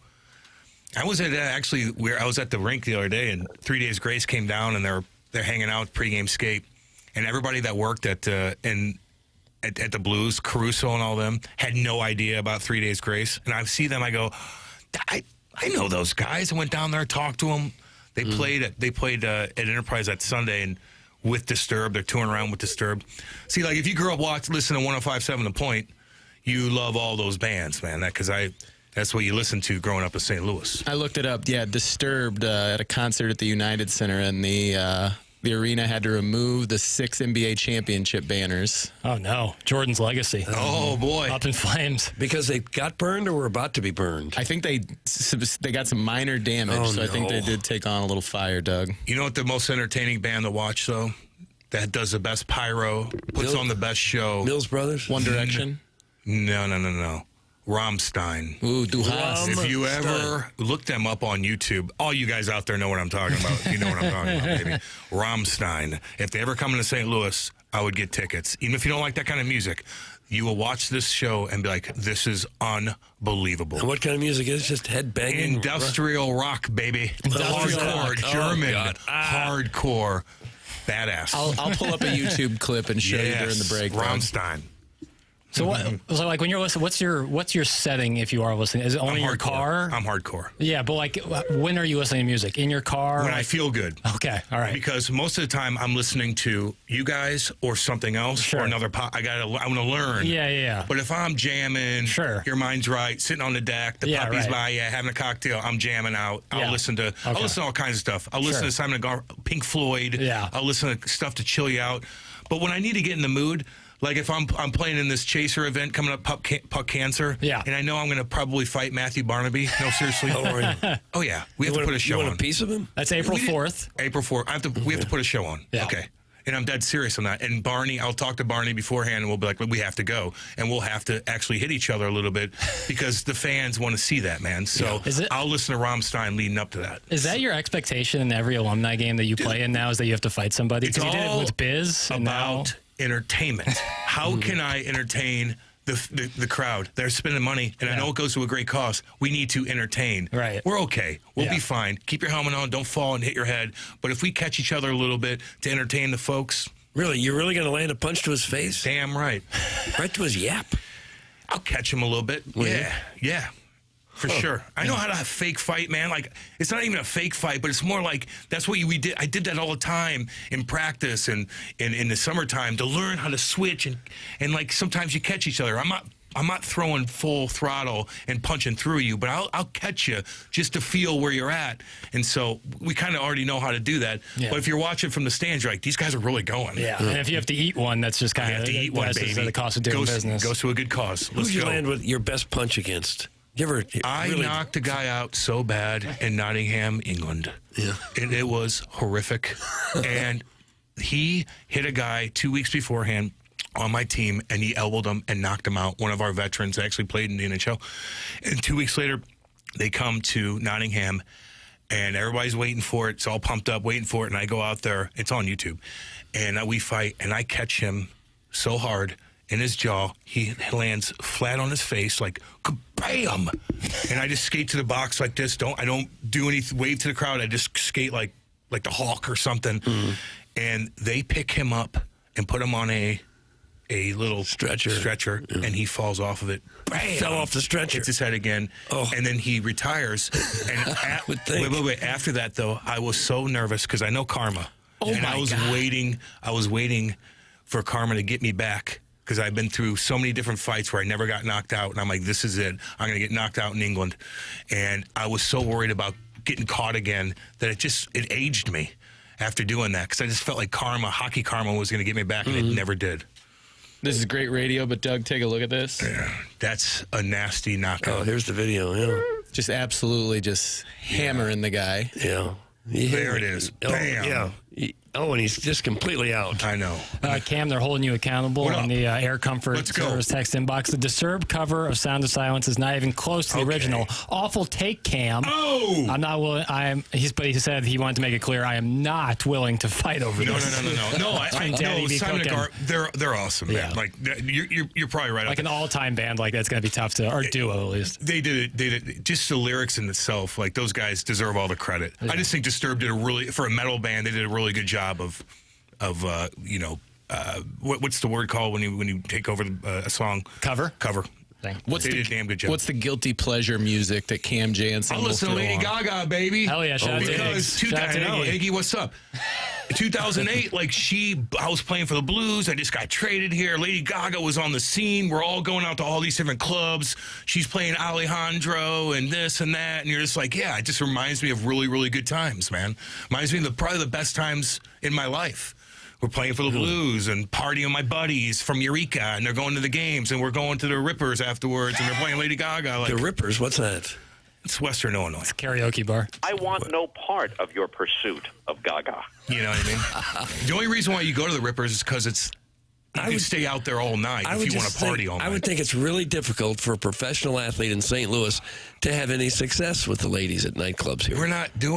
We're bringing our own girls there. Oh, you are? Yeah, and you sneak around back and you have that little area and you just hang out because you're going there at 3 o'clock in the morning because all the other bars shut down. So that's where you go. You're not there for the girls. You're there because it's open and you bring your own girls there. Gotcha. You know? Okay. Are you a karaoke I brought my guy? wife there. What? Are you a karaoke guy? Not going up. I mean, if it's for a charity, I'll go up there and do what I got to do. Rich Gould called in yesterday and told us that just on a Tuesday afternoon, he was bored and went by himself and sang karaoke to no one. It was some sort of Korean What's he karaoke talking massage about? parlor situation. What's that mean? There's private rooms involved. Was it in an alleyway? Was it in an alleyway somewhere? So he just did that by himself? Yeah. Interesting. He went and slid the barkeep a 20, and he got about 5 songs, and then just headed on home. Is there a video of this? No, but when we play the Drops of the Week, which is, of course, it's Friday, so we will play the Drops of the Week coming up on the program, you'll hear Rich Gould talk about his experience just singing karaoke. Boredom? What is that? Yeah, I would say. It's cold. He's not golfing I yet. think his exact quote was, I was bored and my neck hurt, so I decided I wanted to felt sing. like singing. I wanted to sing. I'll sing in the shower. Yeah? Every time I get in the shower, I'm always listening to something. I have my phone You play music? Yeah, I do too. Yeah. You a loofah guy? Yes. Be honest with us now. Yes. You're not like a Viking going in with just a loose bar of soap. I need to scrub things. My feet sweat so bad. I ruin shoes. Sometimes when I'm on the plane with the boys, I can smell my feet, and I'm always self-conscious of the way I smell. But then my wife's like, "No, you're fine." But I sweat so damn much, man, to where I'm always thinking, "Oh God, my feet just." I don't know. My feet sweat so much to where Your feet sweat? yes, and my hands. Yeah. To where my shoes just get ruined after a while. If I have dress shoes on more than a month, if I'm wearing them consistently, they are You're wearing done. socks, right? Well, yeah, but the thin Some guys socks, don't. the thin socks, they're soaked afterwards. Yeah, It's I just, feel you. I've always had to deal with that, man. Even in high It's a school, big athlete thing, right? There's a lot of athletes deal with the over sweating. sweating bad, dude. Yeah. Sometimes I remember being on TV for the Frank Cusimano was out of town. He's like, "Cam, do my 5 at 5 for me. Go in, read all the stuff." I'm like, "Yeah, I got you, baby. Let's go." So I went in there, have all my notes down, ready to go, and I'm like, "Yeah, I'm good. I'm reading the teleprompter well." And all of a sudden, here it comes, the sweat. Oh, no. And I'm like, Is this Lexington Steel? it was Lexington Steel. I was sweating like Lexington Steel. and I'm soaked, and everybody's kind of laughing in the background. And I'm like, oh my God. Then I go back and I sit on a chair, and the chair wasn't upright, so I fell all the way down. The camera's on you the whole time. Oh, no. It was hilarious. It's not as exciting of a story, but I was an elementary school teacher in my past life. Yeah. First day, first class, second graders, sitting on the carpet. I'm getting ready to present myself, tell them who I am, introduce them to senior. Yep. Kid raises his hand. Yeah, what's up, buddy? Why are you sweating so bad? Yeah. Settle down, son. Yeah. Hey, this is nice. You're right where you lived. Yeah. This is nice. Eric in Central West End texting in. I listened to you guys in the shower. How do you like that, Doug? Well, Isn't that nice to think that a man is bathing while listening to your dulcet tones? I don't need to know where he is. Tell Cam to get hollow wool socks, feet won't sweat. It's from the 618. All right. I appreciate that. People are saying that you got to improve your sock game. Okay. I'll improve my sock games. But sometimes when they're that thick, sometimes it doesn't matter. I know Sharon from Clayton sent me a bunch of stuff for like my forehead and whatnot. These like little pads that you just like dap and it kind of like for deodorant and stuff like that. She hooked me up with that. Some Botox injections helps with that too. I know a lot of guys that did that, but I feel like if they Botox my underarms, then my butt's gonna sweat more, or my whatever, or it's gonna come out of some other orifice. It's like plugging one hole in the bow. It's got to go somewhere else. You know? Right? So it's like you weigh your options. It's almost like you want more holes to sweat out of, so to balance it out. I want to balance everything. Oh my God! I almost never sweat. Almost never. Good. Yeah. I don't know why. Why one person would and why another. I don't know, wouldn't. man. I don't know. Maybe it's the 15 cups of coffee I drink in the morning. That probably doesn't. I drink a lot of water and tea and stuff. You're pretty healthy though, man. Like you're a healthy guy. Oh, he was eating plain yogurt when we were down at spring training. It was plain yogurt and not saltines, but rice cakes. But there were times when I lived and died with the Big Mac and the Diet Coke thing is crazy, right? But if we went out to dinner, would you like look and be like, I can't have that? No. Or would you be like, let me get that fat tomahawk, baby. Oh, no. And that baked potato. And maybe that seafood boil. Went to a bar, the guy got chicken breast and broccoli. Oh, so you're like, you kind of like a child? No, he eats like he's training for the Olympics. Trying to be healthy. Okay. That shouldn't be a weird thing. No, it's not weird. No, it's not at all. But we went when we were down in spring training down in Jupiter. We went to this bar that was famous for really good chicken wings. And Doug ordered the chicken breasts and broccoli, and then went on to lecture Martin and myself about the dangers of the chicken wing. The dead fried skin. It's not good. Yeah. No. So not only is he ordering, but he's also trying to chastising. Do you ever go out to dinner with a guy and you're in a nice restaurant and like you're picking out different things? I'm getting oysters and this. And they have to eat chicken fingers. They have a palate of a six-year-old. Right. And they're like a 45-year-old man. You're like, eat something. Yeah, I mean, usually people shed that as they get older. Yeah. But I can't speak. Like, I don't really do seafood. Like, I'm not really into fish. Oh, you're missing out. I know. Trust me. I was like my family like salmon. You won't eat salmon? No, that's the worst of them all. But that's the fishiest. That's the fishiest fish. But it's dang good for you, man. I know it's good for you, but like I can't get. I'll start to gag if I eat it. Oh, really? That fishy taste. You don't like it? It's just never been my thing. I could have that for every meal. That's like the one thing. Salmon for every meal. I think. Shellfish, I'm cool with. Like I've enjoyed crab. I've enjoyed lobster, shrimp, like crustaceans and shellfish. But I just can't do like straight fish. So you like all the fish that's bad for you, and you don't like the fish that's good for you. That's He likes butter, that's basically. Right. Yeah, exactly. Sky high in cholesterol. For sure. See, again, this is Doug, the... well, you don't have to worry about it when you're 27. But super villain of fun. If you put another 20 years behind you, that stuff starts to add up. I like the seafood boils, man. They're very expensive. But if you do it right, they're like... you get some potato and corn going with that. Yeah, dude. Throw the newspaper down on the table. Yes. Yep. Yeah, you make that garlic butter, with, cayenne pepper and whatnot. You dump it over the crab legs. It's very expensive, though. You could put clams and mussels and lobster tails in that bad boy. I had a meal like that in Tampa a few months ago. The name of the restaurant, I only went because of the name of the restaurant, Mr. and Mrs. Crab. Yes. The stormy crab, the angry crab, the salty crab, the horny crab. Yeah. I was so dirty when it was over. I had so much sauce and butter on Your me. hands smell. I needed a shower after the restaurant. Yep. Oh, it's good, baby.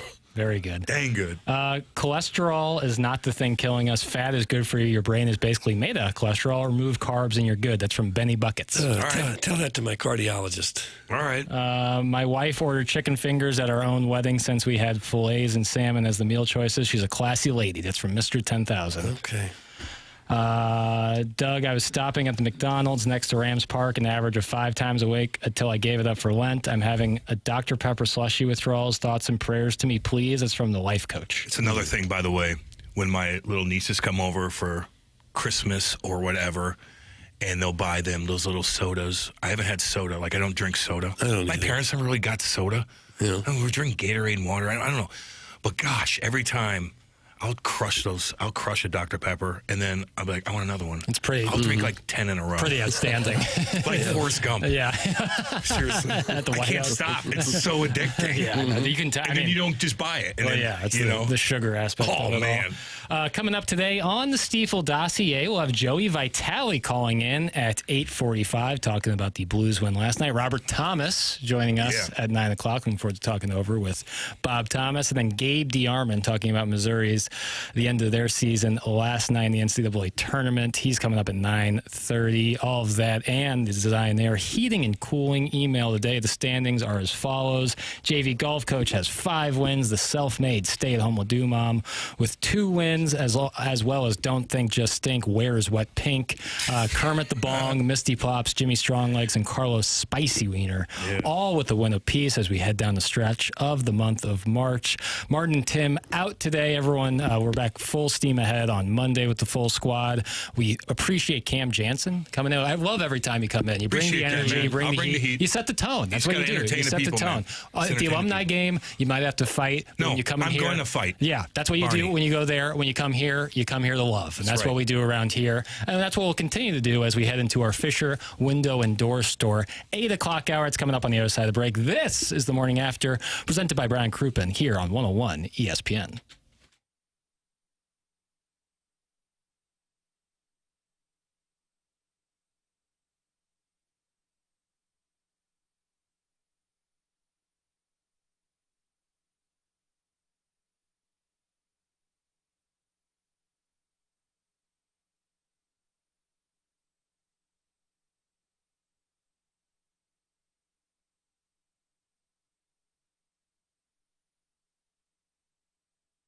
Hey, this is Tim McKernan here with you to talk a little bit about aesthetic design and build. The weather is warming up, and now you start thinking about getting outside, and that is when you tend to the outdoor living space with Dan and his team at Aesthetic Design and Build. Online at aestheticdesignandbuild.com. I've gotten to know Dan and his team. Checked out their showroom in Chesterfield Valley. They walked me through all different types of custom work that they are capable of doing, from a full-on custom deck, adding on a pergola, or even looking to shade your covered patio with retractable screens. They really do have answers for it all. And the thing was so impressive that I said, I got to have them out to the house to see what we can do with our outdoor living space. I would recommend them to you wholeheartedly. They're online at aestheticdesignandbuild.com, or you can call them 636-532-5008. And let them know I sent you their way.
Oh, this is like actually more representative of my mood. So, yeah, Simon and Garfunkel were a little too happy for This is hardcore, man. Yeah. He did a good job with this.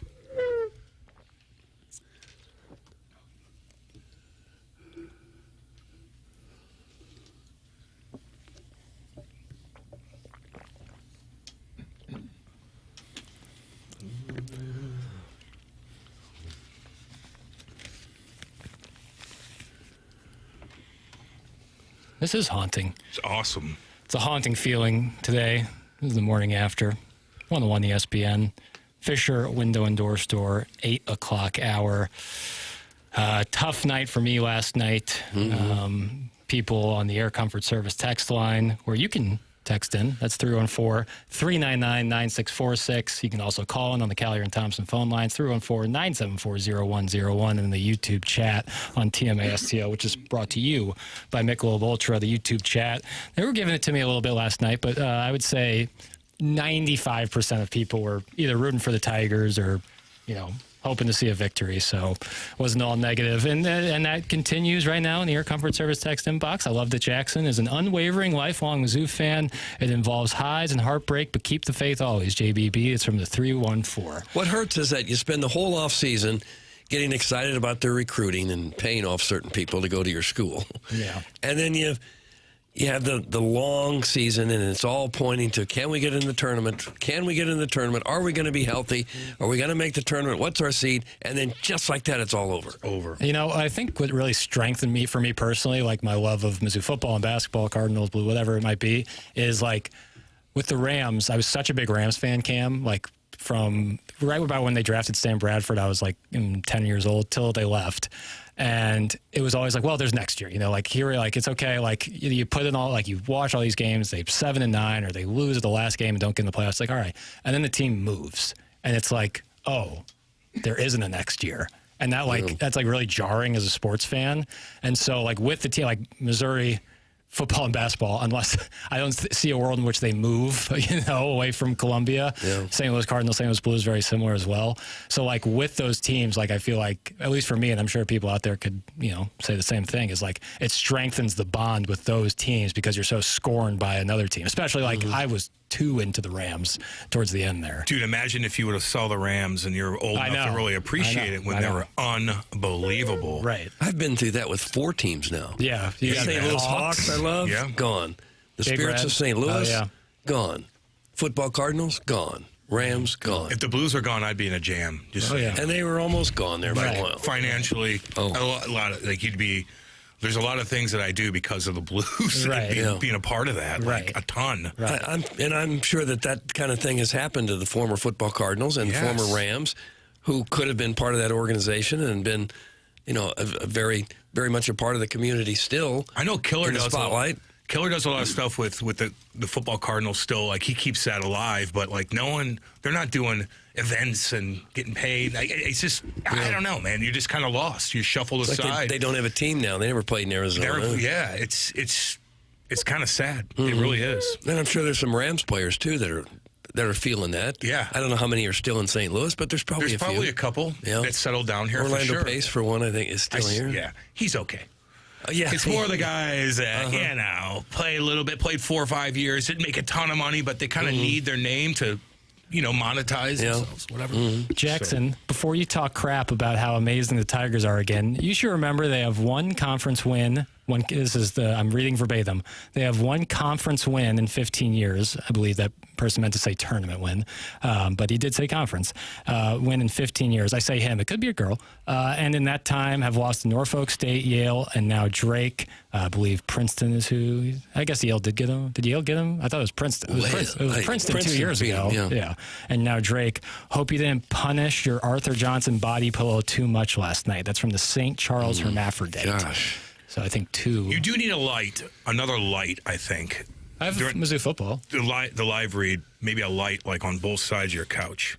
Oh, yeah, well, lighting-wise? Because the way your facial expressions were, because you were down and out and melancholy, and then the lighting was very low. It just amplified the negativity. I'm a big, and we're talking about getting into the weeds, big ambient light guy. Like I I hate overhead lights. I can't stand like in my home having a big Like a can light? No, like a big fluorescent light bulb like above me that's like lighting up the. I prefer like 2 lamps on either side, giving some more ambient light. I really hate, and I hate the lights being on during the daytime.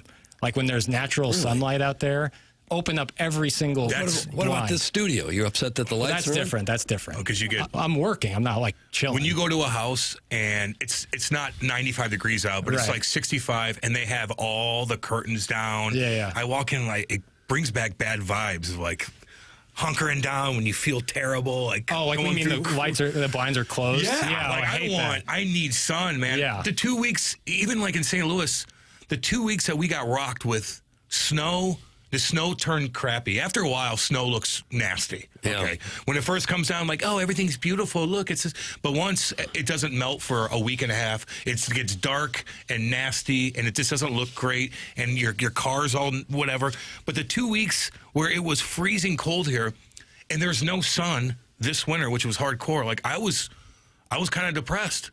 And I look at all these Canadians like going up to Winnipeg, and I'm walking around Winnipeg, and I'm like, no wonder you're all depressed. They're walking around like, ooh, doom and gloom. There's something to that. And that's seasonal There's affective something to it. disorder. Like is real. the highest suicide rates in the There it world are is. like in Of course. Scandinavian countries. They're in Alaska too. They have to wear those lights on their head so that they can It's like horrible. actually get some dopamine in their system. There's no sun. Yeah. Oh, that's It's brutal. a nasty But then feeling. But then you get those 23 hours of sunlight, which actually I think would kind of suck. Yeah, you don't How want are you that supposed either. to sleep? You You know? know, and it's kind of not even the same. Like that's why even like players playing in Florida, when you're going to practice every day on an off day, and you're going in your sandals and on a golf cart, like your mindset is completely different than walking to the rink and you're like, and you got to get up and hopefully your car's in a garage, which probably is, but then you got to back out and you're in the snow and you get out and you got to get gas. Like all that little stuff adds up and it makes you depressed throughout a long winter comparatively to going and being in Florida or Nashville or whatever, or even here in St. Louis. It's not that bad, although that 2 week stretch was tough. So let's hope for more global warming. I agree. It's good for everyone. Things thrive when Right. it's warm. You know Plants you know grow. what scares us? You know what happened recently, 12,000 years ago? We froze over, Yeah, baby. global cooling would We've be much had worse. that. Yeah. You know what I mean? Cam, I'm curious. You talking about Florida there? Yeah. Like for free agents or trades in hockey, like are guys really hoping to go to a team like Tampa or the Panthers or like? Heck Yeah.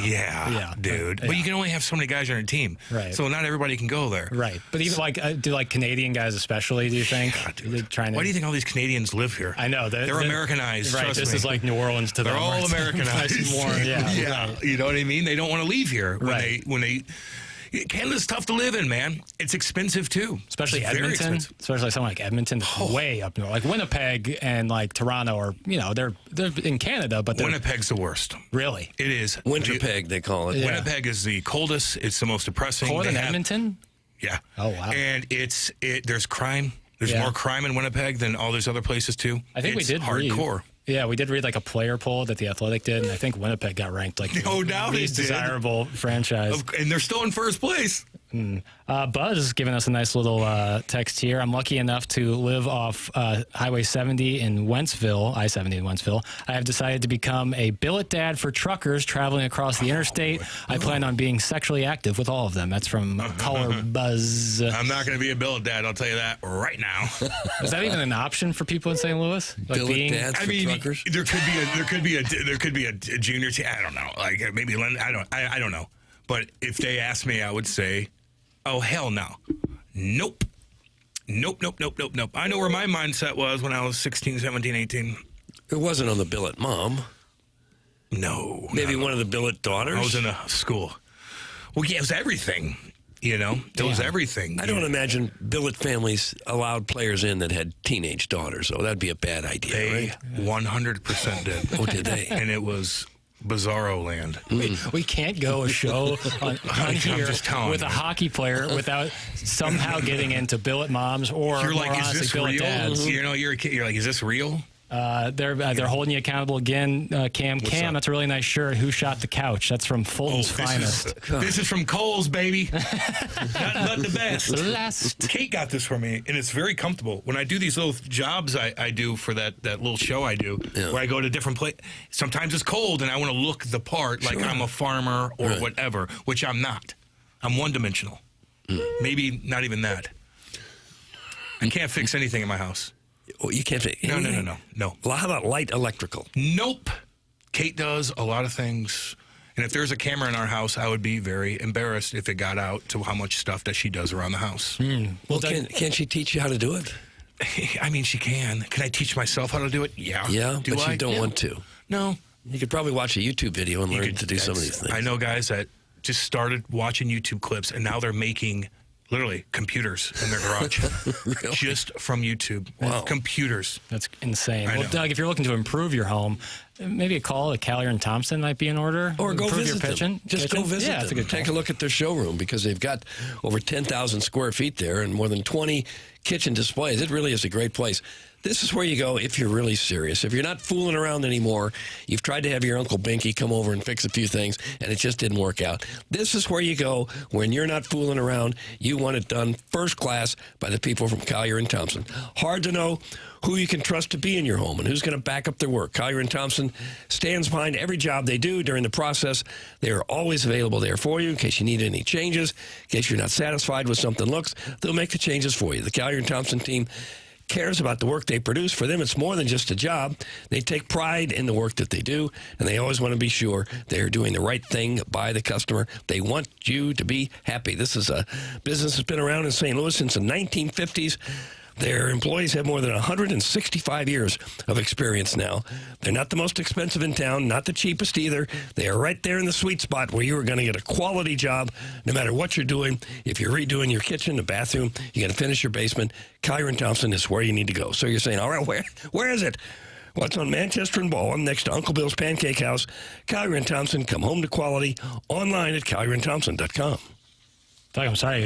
I appreciate you fighting through the little throat action right there. It's You want a cough drop? I got one for you. Appreciate Well, then it'll rattle around. Yeah, you just kind of put it, hold it in like a chew. Everybody else seemed to have the cough about 3 weeks ago. Yeah, do you think you got that from me? Everyone I've seen has had it, so I could have gotten it from anyone. I do like at the end of the We're live very stream, intimate. there's a little Louis Armstrong at the end of the live round. I'm Patrick Mahomes for Collier & Thompson. I think it's appreciated. Chairman, are you in that YouTube chat? That's Yeah, brought I to got us it by open here in Michelob one of my Ultra? tabs. Is there anything I want to give? I feel like I haven't given them any love, and I'm sure there's people. I want to give people the opportunity to rip me because, again, I talked a lot of smack going into that game yesterday, and I feel like I need my comeuppance. Yeah, so they're just, it seemed like a good day of talking it over. And there, Bill's Holes, Bill's Holes says Cam has dim big fists. Yeah, man. Are you ham-fisted? I got big hands. You do have big hands. Yeah. And then Jock Hoare followed it up and says, and a big thick neck. It's like his head's attached to a thigh. I know. That's, What size fitted hat you wear? I think an 18.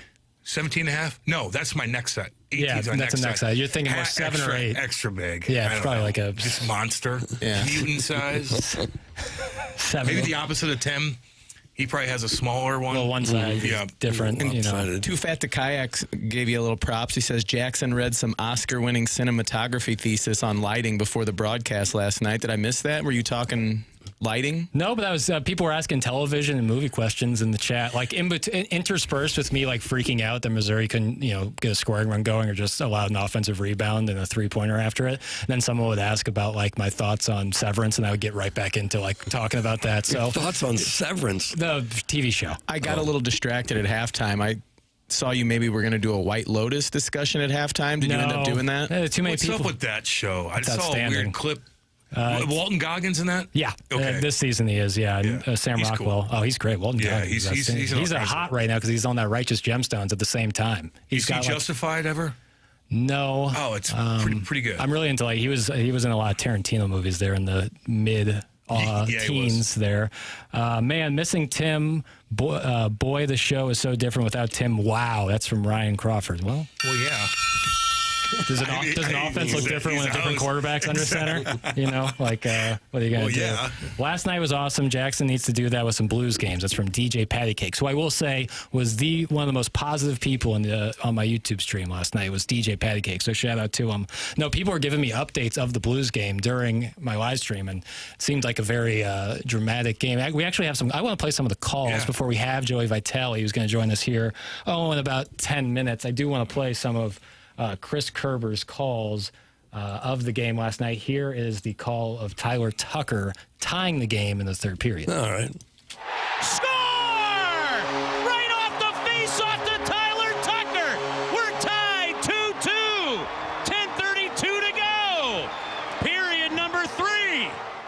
We didn't get much build-up to that. It was right after the face-off. Just It happened score. quick. Right after the face-off. It's the second time he's done that. I thought you were going to cut it right after score. Here's that highlight. Score. Remember the highlight. Remember the first time Tyler Tucker did that? They're playing Utah. Same exact situation where he's on the right side in the point. They're in left shot. They win the draw. And Liam O'Brien goes to Tyler Tucker right off the draw and drops his gloves and acts like he thought he was going to fight Tucker. And Tucker's like about to do it. And then the puck comes right to him. He rips a shot and scores. And then Liam, I think, got a penalty. And then right afterwards, he fights him and beats him up and cuts him open. And then Liam goes to the box like he won. And I'm like, you just look like an idiot. You got a penalty because you dropped your gloves before Tyler Tucker. And then he scores a goal. And then he beats you up afterwards. And then they win the game. I'm a Blues fan. If Tyler Tucker walked in this studio and kissed me on the lips, I wouldn't know who it was. I know. No, I know. I get that. You and many others. He hasn't been established here yet. But I mean, if Jordan Kyrou came in here, you'd be like, yeah, I know who that is, right? Yeah. Yeah, he's one of the few. Shen, But yeah, a lot of them, Parayko. you never Parayko, see him without the helmet, a lot of them. So. Would you know Dylan Holloway if he had his shirt off? Probably not. No. If I saw him in the Handsome locker kid. room, I might be able to put it together. Is that right? Man, Oh, yeah. Man Rocket? Yeah. Who's the biggest rocket on this team? Can you talk about that, or are you not really Oh, allowed? there's some handsome kids, man. I took my wife to California on that trip, and I'm like, I gotta hide her. I can't let you see these handsome You were guys. on the week long. Yeah. That was probably a lot of fun. That was cool. Yeah. We're right down in Santa Monica, man. Right in the shutters. It was cool. She got to see a game with Jamie's girl. They had a good time together and stuff like that. But you just see these guys walk around there and just night. They just looked the part, man. They look sharp. You know what I mean? For sure. But Here's Kerber's call of the Philip Broberg's game winner from last evening. Score. Dylan Holloway snaps it ahead. Shen in. Shen to Broberg. Broberg score! Broberg with the wild card trumper tonight. Game winner. Bring out the Zamboni. The Blues are in a playoff spot. Overtime win over the Vancouver Canucks. that was pretty good. Broberg, man, he could skate. He could skate, that kid. Then he falls into the boards. I'm like, oh, boy.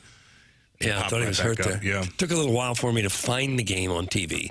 It was not on the usual spot. Hulu. It was on Hulu and Disney right. Plus. I have Disney Plus. I went to Disney Plus. I said, how do I search a hockey game? There was nothing there to search.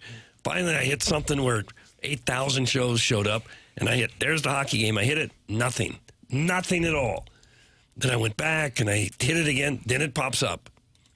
How about you? I just want to turn one channel and have it come up. Nope. No, they want it complicated for you. I Don't guess. you understand? I get it. Well, and then they've once done that. you watch the game and the period's over and you're like, I'm going to switch back over to Mizzou. No, you can't do that. You're going to lose where's it. the other remote? The dog's sitting on it. Where's it? Then what do I press? And it takes a while. Yeah, it's all messed up right Speaking now. of that, reading from the STL today, just this morning, the contest at home with Montreal, that's coming up next week, will also be streamed on Victory Plus instead of regular carrier FanDuel. Victory Plus, which simulcasts the previous over-the-air games, offers its app as well as the game for free and is available on devices connected to the internet in the Blues geographical broadcast territory. That's just from today on STL today. So another app, but not another price. Right, and I think that it's still going to be available on your over-the-air, like you watch on Spectrum. I think it should be the exact They're just same. trying new things out, man. A lot of things are changing. Sure. They just want to see what works and what doesn't.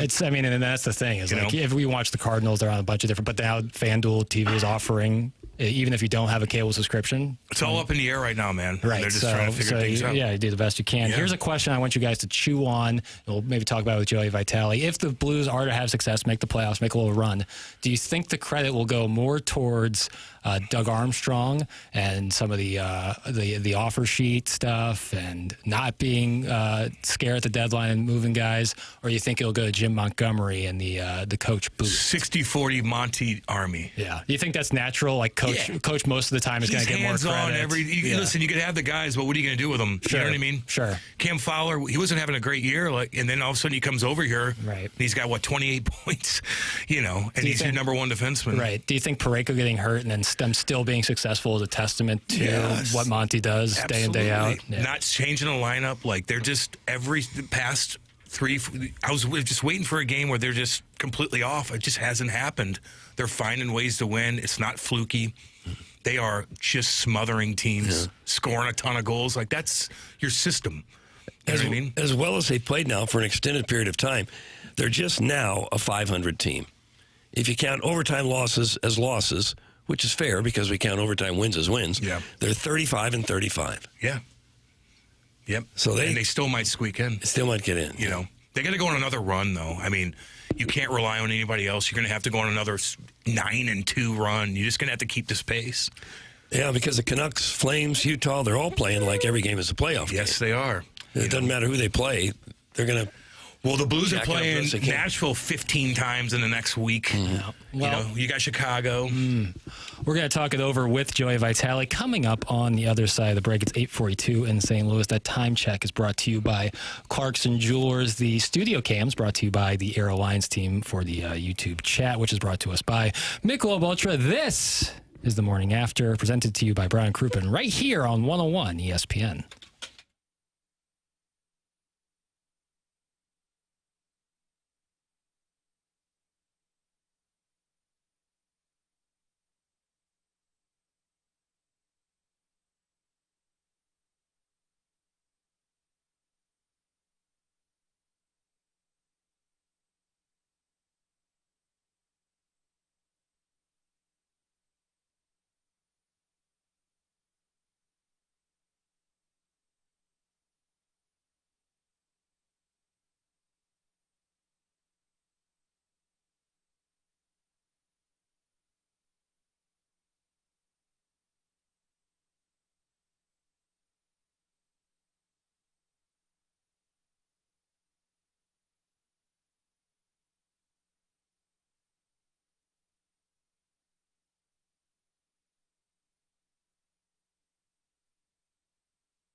Welcome back.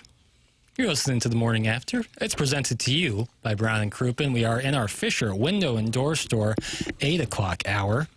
And it's our absolute pleasure. Pleasure is the word anytime you're talking about the great Joey Vitale. Morning, Joe. Hey, boys. What's going on? What's up, Joey? Cam, what's going on? But Jackson said it was a Frankenstein lineup today.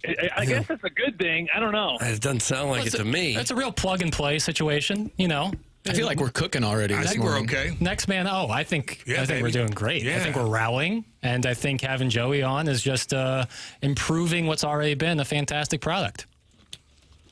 Listen, you don't need me to bring this show to life. I mean, with Cam subbing in for Tim, I mean, that's just nothing but energy and knowledge bottled up into a big old bottle of Jack Daniels. He was bleeding earlier. He was so passionate with takes. We have to bring that back up. But it had to be said. It had Joey, embarrassing. It's embarrassing. He's always bleeding. It's either sweating or bleeding. There you go. Batting practice. Liquids are always coming out of him. God awful. Did you get up early and work out this morning, Joey? You know what, baby? Got up at 5 while the rest of the world was sleeping. I get a little workout in, sit down, read a little bit, find some silence. Because after about 6 a.m., it's just nothing but go time in our house. 5 o'clock. That's a little late. It's late. I know. Usually it's 4:30, but we had a late game last night, so trying to sleep in. Feeling lazy this morning, getting up at 5, but it is what it is. Huh? You must have gotten home late though. What do you get? Are you okay on like 4 hours of sleep a night? Yeah, I think so. I mean, I have to be. I don't have a choice right now with my life and with the kids' ages and everything going on, Doug. But I was actually reading the other day there's like a mutation. I think Donald Trump has it. I'm not saying I'm like Donald Trump, but apparently there's like a mutation where some people just do not need a lot of sleep. Yeah. I don't know if you guys are the same way, but maybe I have something that. But I'm good. 4 or 5 hours is all I really need. And my wife definitely gets the brunt end of a lot of my issues, but you know, when I'm exhausted. But she's a tough kid though too, so we're okay. Your daddy didn't sleep much either, man, and he got up at 4 o'clock and he's doing his thing for years and years. That's why you're able to do it, man. It's in your blood. You're probably right, Cam. Yeah, you knew my dad well, where you know he'd go to bed late and he'd be up at 3:30. He got up at 3:30 every morning. Outside of Sunday, he'd sleep in a little bit, but he'd get up at 3:30 and.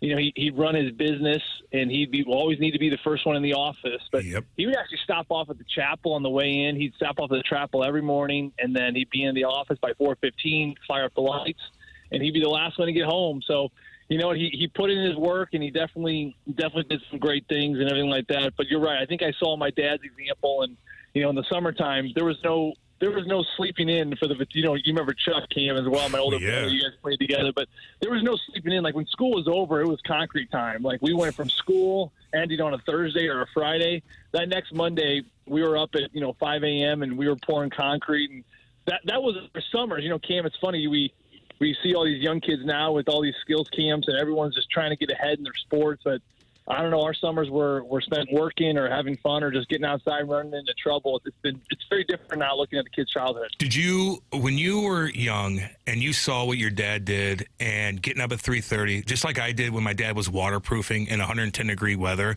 were you ever like, I do not want to do this? I want to do something on my own. I want to play hockey. I want to do anything else but what my father does because it looks so hardcore.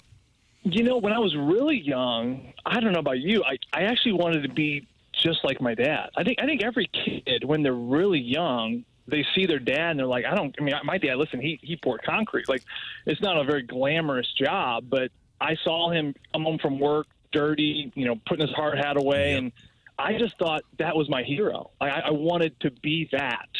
And that's what got me excited to pour concrete because I wanted to be like my dad.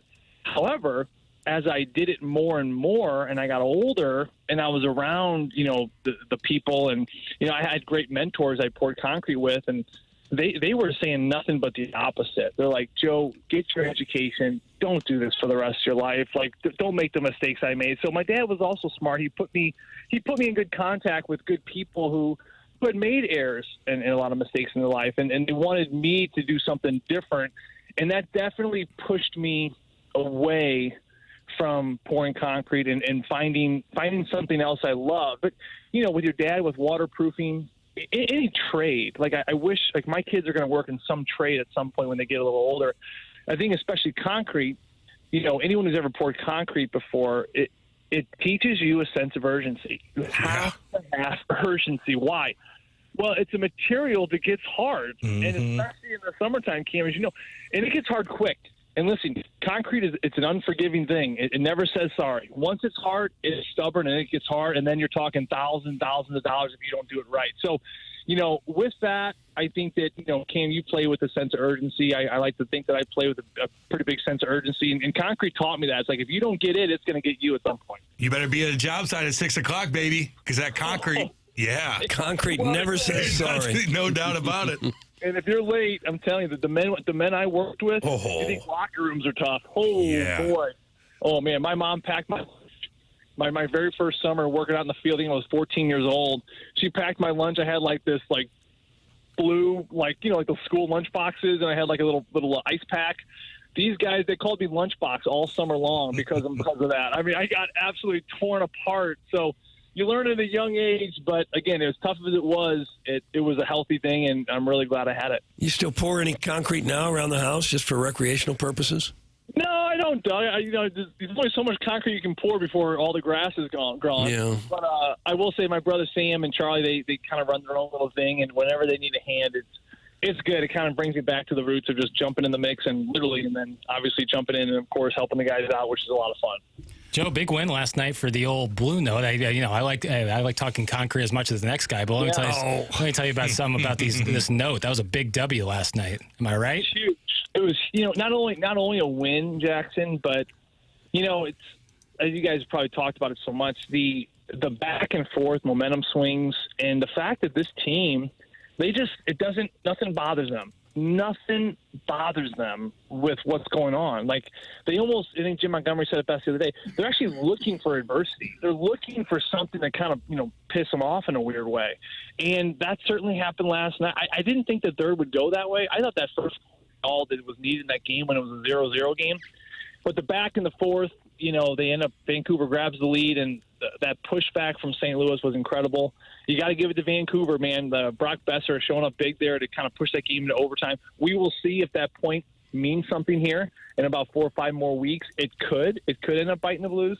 But you know what? Mistakes happen. It's playoff hockey. It's up-tempo. It's upbeat.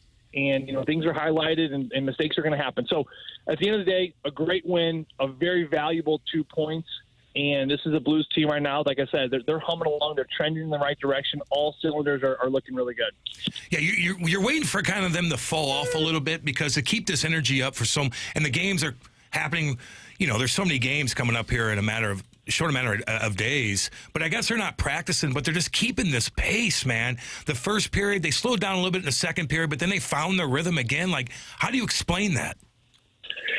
I think that to me it's a group that lost a top player in Colton Parayko, right? And what happened?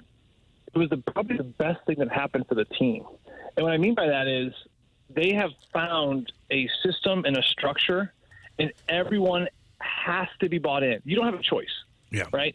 Cam, you remember the days where, let's say you were in Jersey and all of a sudden Marty Brodeur is not playing that night. It's a back-to-back, and all of a sudden they call up a kid from the, I believe it was probably the Albany River Rats at the time. And it's young kids, his name's Trevor, and he's never played an NHL game. You're in the locker room, you're in Philly, and you're thinking, you remember that locker room? That locker room was, boys, we're blocking everything tonight. We're playing a damn good system, and we are going to bail this kid out. We're going to get him his first win. And it's like a rally cry. And everyone's game gets brought up a level because you don't have Marty Brodeur in the net. Now, having Marty Brodeur in the net is great.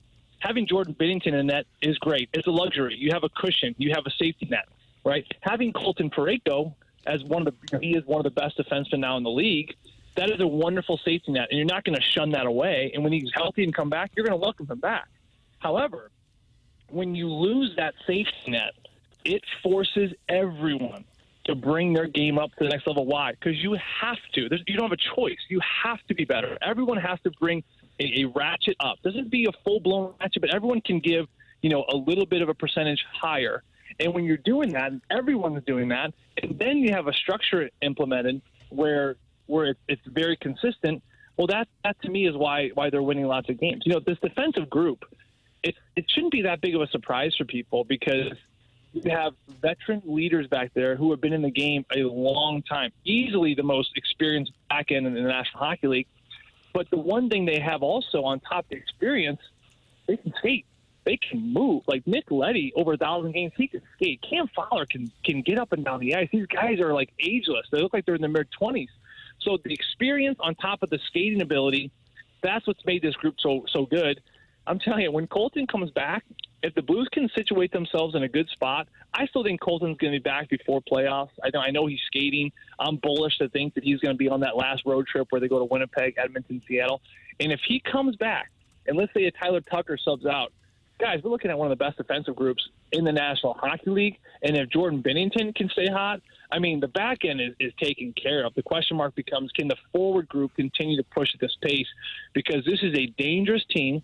And I'm telling you, if I'm Mark Scheifele and I'm Kyle Connor and I'm the Jets and I'm all the fans up in Winnipeg freezing their nuts off like right now, I'm thinking this could be a very, very long offseason once again because we may draw the St. Louis Blues. Yeah, you speak of Tyler Tucker.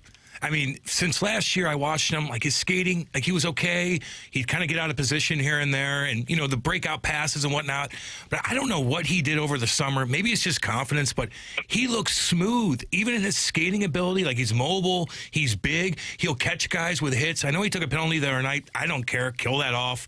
He elbowed the guy. I don't know what he got on that. Maybe it was just a 2.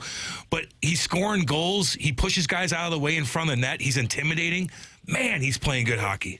He is, Cam. But you know what? A lot of it is, too, you got to give Jim Montgomery a ton of credit. Yes. He is playing. He's not only giving confidence to these players, the way he communicates them, he's got a great system in play. You look at the Blues defensive zone, it's a pretty simple, direct zone coverage in a zone where you don't need to be an amazing skater. You don't have to be quick. You don't need to have a good first few strides because they've been very disciplined about making sure the net front is covered. The two for a while they were on Drew Bannister, and I know for Chief and a couple different situations, the guys are running everywhere, right? The middle of the ice has never been vacated in the last 3 weeks. There is always a defenseman staying right there. The support down low in the D zone has come from the strong side defenseman and then usually a forward, even that strong side winger.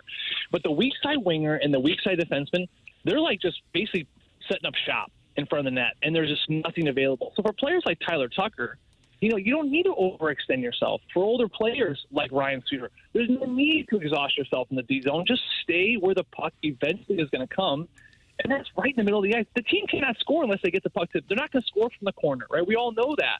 So it's a really great structure where it really complements players like Ryan Suter, who certainly plays 1,500-plus games, and also young players in Tyler Tucker, who, like you said, is skating better, but he's not like a prolific skater just yet. He's not a prolific puck mover just yet.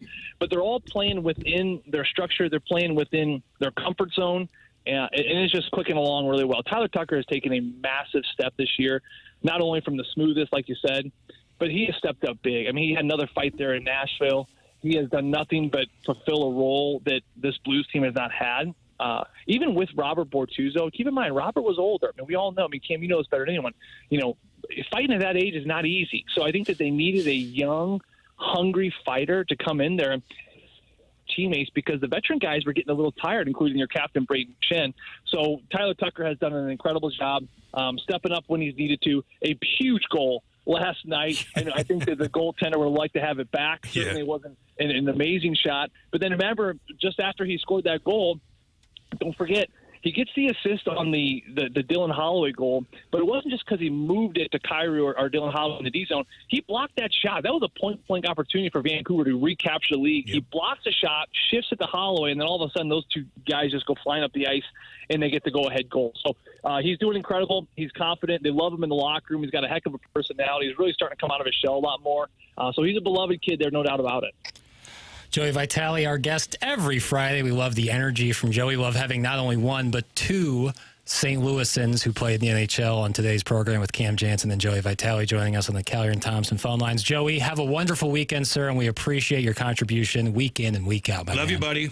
Yeah, love you too, babe. Don't forget, Jackson, if you don't know, Cam was the official trailblazer. Even though we don't claim him in St. Louis, he was Eureka. Right. But he played for the Blues, and I'd say the kids now grow up.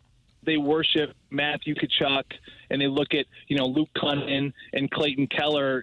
But trust me when I tell you, it was Cam Jansen. Everyone wanted to be like number 22, who was flying up and down the ice, literally putting kids in the hospital at age 10 because we weren't even supposed to be hitting then. But of course, Cam didn't care about the rules.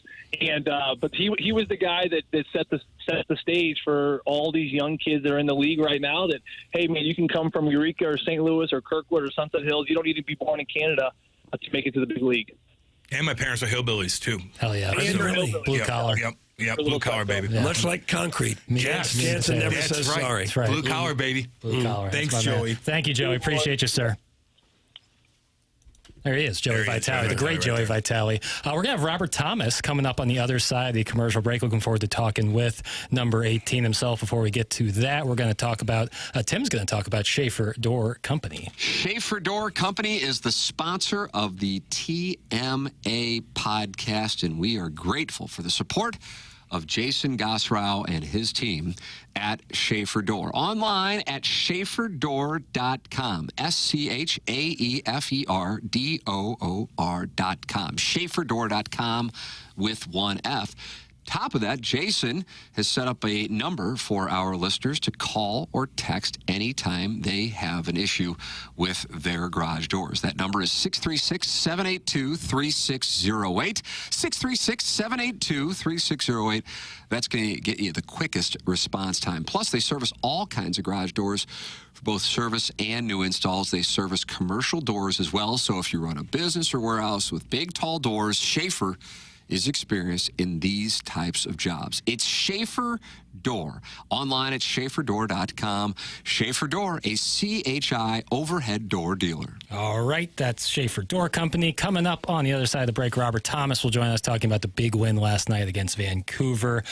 About Thomas on the other side commercial break. This is The Morning After, presented to you by Brian Crouppen on 101 ESPN.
This is Action Jackson with a Sports Center update. That's brought to you by Saliga Heating and Cooling. NCAA tournament action here tonight. Coverage will start right around 6 p.m. here on 101 ESPN and go throughout the evening. That was another Sports Center update brought to you by Saliga Heating and Cooling, an independent American Standard heating and air conditioning dealer.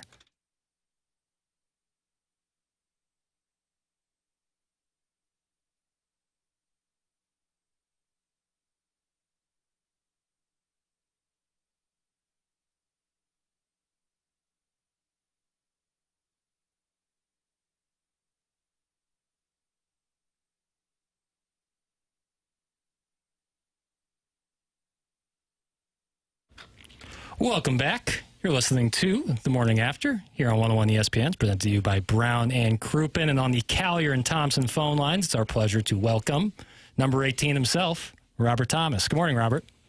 How are you guys? Good, man. We got Cam Jansen in the building today, filling in for Tim and Martin. What's up, big dog? What's happening? Nothing, man. Like, do you just get up? Like, are you up? And I know you got a kid and all that, but do you just try to sleep in as much as possible? Like, what do you do on a day like this when you know you're tired? You had a long game last night. Like, what's your morning routine? It's pretty chill, to be honest. I don't really sleep in too much anymore, so I'm usually up at 8:30. So pretty much just try to get to bed as early as possible last night and chill out before practice this afternoon. How early is getting to bed early on a game day like that with all the emotion going on? I usually try and get to bed by 12:30, so it's not too bad. It's not bad. That's got to be hard, though, when you're pumped up. You just had the highlight of your day, and what is it, 10 o'clock at night or later than that? You don't even get home till probably 11 or later. It's got to be hard to get to sleep. Yeah, it is. I've been working on kind of that routine for a while now. Before it used to be 3 a.m. every time, so now I've kind of gotten it down to a little bit more of a science, and it's really important to try and get to bed early after games. What do you mean by a science, though? Like, you counting sheep, or are you just like, is there meditation? Like, because there's a lot of people that can't sleep, man. Breathing a little bit of what I eat after the game, and kind of right from when the game ends, you have a little bit of a process. Like colder showers and that kind of thing, and it just kind of helps me relax a little bit. Yeah, and probably a lot of pressure knowing you're going to have to do a high-intensity interview like this one, too. That doesn't help. Yeah, this one kept me up last night for sure. I bet it did. Sorry. Robert Thomas, our guest here on the program, TMA on 101 ESPN. Robert, how was the atmosphere in that building last night going to that? That felt like you had a real playoff kind of atmosphere last night? Yeah, it was great. Obviously a crazy game, especially the third period. But it was an exciting game right from the get-go. Really close back and forth game. And obviously the third period, everyone got their money's worth, that's for sure. I watched that Jake Neighbors, and he just is everywhere. He compliments you guys so well on that line. I mean, like, what do you have to say about him? Yeah, he's a great player, and he's only getting better every year. He's heavy on the forecheck. He wins a lot of puck battles. He's great in the D zone. He's really trying to improve entering the zone, and he's done a great job of that. And he's been great on our line. But the confidence level must be through the roof right now. You guys have played so well here for an extended period of time. Are you taking the ice now, feeling like no matter who you're playing, you're going to win? Yeah, we've had that feeling for quite a bit, and even when the results don't come, we still have that feeling. And yeah, it's really nice, especially this time of year, to be so confident. But at the same time, we got to continue to be present and not kind of look ahead of ourselves or get a little bit complacent. We know the work that it takes every night, and we have a good system in place that we feel like we can win every night. And if you keep kind of chasing perfection, then you're going to be in a good spot. Robert, you led the forwards last night with almost 22 minutes of ice time. You're 70 games into a season. Every game for the last couple weeks and here on out is essentially a playoff game. What do the legs feel like the day after a game when you're leading the team in ice time like that? a little sore, but that's where the going to bed early helps. You know, I can't be staying up till 2, 3 in the morning, not being able to sleep, not going to be able to recover, especially, you know, we pretty much play every other day with a couple back-to-backs in there for the rest of the year. So it's going to be hard on the body, but every day like this you got to, you know, do the right things, whether it's eating, sleeping, that kind of stuff. Are you paying attention to other teams and the standings, or are you just like, I don't care, I got to do my own thing and just rock and roll every other day? Yeah, obviously you'd be lying if you say you don't look, whether it's scores or whatnot. But I think we're at a point now where we can control our own destiny, and that's exciting. You know, not to have to watch other teams and watch the scoreboard and pray that other teams win. So, you know, we just focus on ourselves, and if we do that, then good things will happen. Robert, we were thinking about this yesterday, kicking it around. Do the fellas, the boys, have a little bracket pool going right now, a little NCAA tournament action? I know you guys did fantasy football, but you get into the college hoops brackets? Yeah, we do have a bracket going. How'd you do after day one? For me, fantastic. Usually my winner gets bounced in round one, so that happened last year. So I'm pumped to still have my Final Four in after day one. Who'd you have in that Mizzou Drake game? I had Mizzou. I appreciate you. Even if you take the loss, I appreciate. I'm glad you didn't switch sides on us, Robert. I had a hometown, or you know, I had them go in a couple rounds, so that one stung. No, it's okay. Hey, real quick, when the weather gets crazy in St. Louis when it's springtime, I was just curious, like, do some of the Canadian kids that aren't used to living in the Midwest, are they like, what the hell's going on around here? This is a nightmare. When it goes hot and cold like it is the last week. And then tornadoes come, and they're like, what? Tornadoes? what do you mean by that? Yeah, definitely. Some people aren't. Well, once you're here for a couple of years, you get used to it, but a lot of the newcomers are like, what the hell is going on? Oh, man, Robert Thomas, our guest every week. We appreciate you, Robert, and keep up the great work out there, man. It's just been awesome to watch. And, man, it's just been red hot, and I hope you guys keep it going and keep the push rolling. Thank you, Robert, for your time. Keep doing your thing, dude. Yep. Thanks, guys. Jackson leading the charge today. It was what do you nice. say? Look at the kid. Good job. Look at the kid. Heavy sweater today, Robert. Heavy sweater. Yeah, it's got that C on, baby. Yeah. Appreciate you, man. See you, dude. Had Robert Thomas with us. I imagine if you come from somewhere where they don't have tornadoes and you actually get involved in one here, you must think it's the end of the world is coming. Yeah, there's literally a monster coming. What do I do? Especially Fridays last week. I know. Man, did it hit you guys? We got hit about a mile away. Yeah. I did a little video on Insta Story where it was probably an EF0, EF1. It just touched down and knocked all these power lines down. No one had power. Windy. If that would have hit our house, we would have been okay. Right. But if it was an EF2 or 3, then you're in a jam. Like if you're not in a good spot in your house and you're sleeping, and you have windows all by your house, and an EF2 or 3 comes by and hits you directly or even indirectly, you will get sucked out of that window so fast your head will spin. So you got to be aware. I know your phone goes off and stuff like that. I don't know how people did it back in the 90s and the 80s when you didn't have all these alarms, and you're sleeping, and the thing comes in at 9:30 at night. We still had things like television and radio. Yeah, but a lot of people are aloof, Sliced bread. What about way back? I bet you if you did a poll and you talked to everybody, they were forced to know what was going on with the weather. There's a lot of people in this town that have no idea what's going on, and they pass out at 9 o'clock at night, and they're just like, what's happening? What about way back in the Game of Thrones days when the tornadoes would come through? What did they face? And the dragons? Yeah, true. Dragon tornadoes. Think about that. Fire and brimstone and all that. I think what would have been worse would have been hurricanes. You know, nowadays, you get so much warning. They get almost a week's warning that it's coming. Back then, you'd get, 30 seconds? Yeah. I've kind of talked with my buddies who live down in Florida about that. They're like, hurricanes are certainly more devastating, but you do get, you get a week, man. You get, everybody gets it. Yeah, Not just a house here and a house there. Right. Everybody. Yeah, if it's coming, it's coming. Yeah. But you do, from personal safety perspective, obviously the devastation in terms of property and destruction of whole areas is brutal. Yeah. But like a tornado can come out like just out of nowhere. Just out A lot of hurricanes spawn tornadoes, though. That's another thing. You're getting Chicken and double egg. whammy down in Florida. See, Cam is a natural disaster aficionado. Yes, I am. Yeah, an enthusiast. Oh, yeah. I wanted to give you a chance to clear. I don't know if this is true or not, but in the text inbox, Mr. Mudjack Mike says Cam is notoriously pro natural disaster.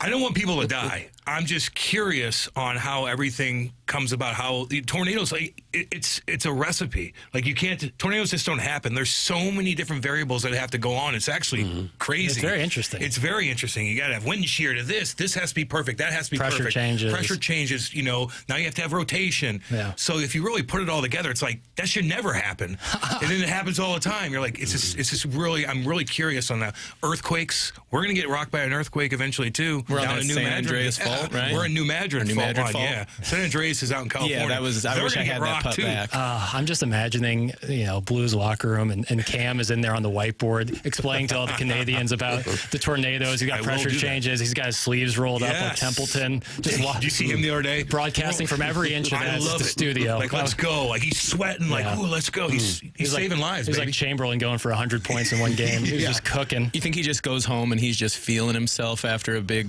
broadcast like he's that? exhausted. Yeah. They're up all night. Yeah. You know, they're all up all night. It's actually, I'd like to be involved in that. Like, people ask me, I just like to I know there's a big wave of storms coming. I like to hang out with Angela Huddy or whoever and just see what they do, what they go through, what kind of things are popping up on the radar, what do they have to do, what kind of information's popping up.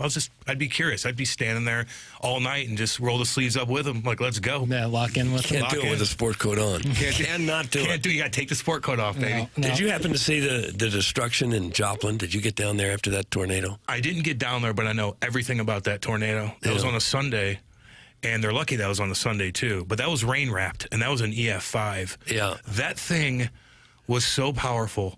It would see that metal pole right there would wrap. It would have so much pressure. It would wrap that thing around just like you take a crumble of paper and just switch it up like this. Yeah. That's how powerful. It would dig up concrete. It would dig up this asphalt. That's how crazy powerful these tornadoes are. That's why it killed. I was there 200 about a people. week after it happened. And you would have thought a nuclear bomb had doubt. landed on 'Cause that it did. town. Yeah, pretty Basically, much. exactly what happened. I think I saw there's a new Netflix documentary on that just came out that I was wanting to check out. Yeah, you should. Yeah, that was on a Sunday too, and people were at that school, and they sucked people out of the hospital. I mean, and it was rain wrapped, so you just see just a cloud, a wall of just black. Yeah. And you're like, well, where's that? Is it over there? Is it here? Well, no, it's everywhere because it was 2 miles wide. Some people texting in. Jackson, I respect that you asked the question about the atmosphere in the rink last night, as you genuinely did not know because you didn't watch. That's from Longer Than Martin's onboarding process. And then someone also chiming in saying, how can Jackson in good conscience say it's been great to watch? We know he doesn't watch Blues games. Quit lying to the guests. That's dishonesty in me. That's from the 636. I am a known fraud. I think people know that But I'm you see a the fraud. highlights and things. Yeah, but I'm still a fraud.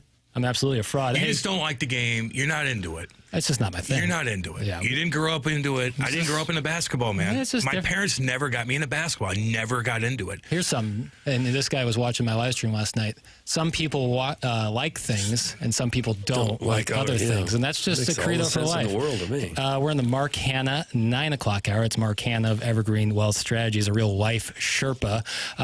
Coming up on the other side of the break, we'll have Gabe DeArmond breaking down the end of the Missouri season from last night. That's presented to you by James Carlton. Before we get into that, though, it is Friday, and that means it's time for the drops of the week. Morning after. Drops of the week. Yeah, you gotta drop it like a hot dog. It's a wonderful drop. Indeed it is. Flip that off. Flip that off. Flip that off. Flip that off. Flip that off. What do you want me to be, Jackson? I just want to be me. You mean to tell me that Jose Buto can't come on? Gaping holes. Do you think they could swing their seed much? To need some elite seed. I'm not going to say what I want to. We're going to Wichita, man. This is fantastic. So whoever's bleeding through, knock it off. Martin, they're not happy with us now. Hell yeah. I was bored. My neck was hurting. So I said, I think I'm going to go sing somewhere. You mean to tell me that Tyler McGill can't come on for he might be in Syracuse to start the year? Look, we're going to get hot for you, Doug. Go to hell. That was Drops of the Week. There it is. That was good. Drops of the week. That's Drops of the week. Coming up, we're going to have Gabe DeArmond at 9:30 here, just in a matter of moments. That's presented to you by James Carlton. And then at about 9:50, a little surprise here, Tim McKernan's going to call in. Oh. He was live in Wichita last night watching the Tigers take on the Bulldogs from Drake, so we'll get his perspective as well. And I'm sure plenty of people out there fired up to hear the Tim's going to be calling you just in. made my day. Callier and I need to Thompson hear from phone him. lines. This is the Mark Hanna of Evergreen Wealth Strategies 9 o'clock hour. We're going to be coming back on the other side of the break with Gabe DeArmond. This is the Morning After, and that is presented to you by Brian Crouppen here on 101 ESPN.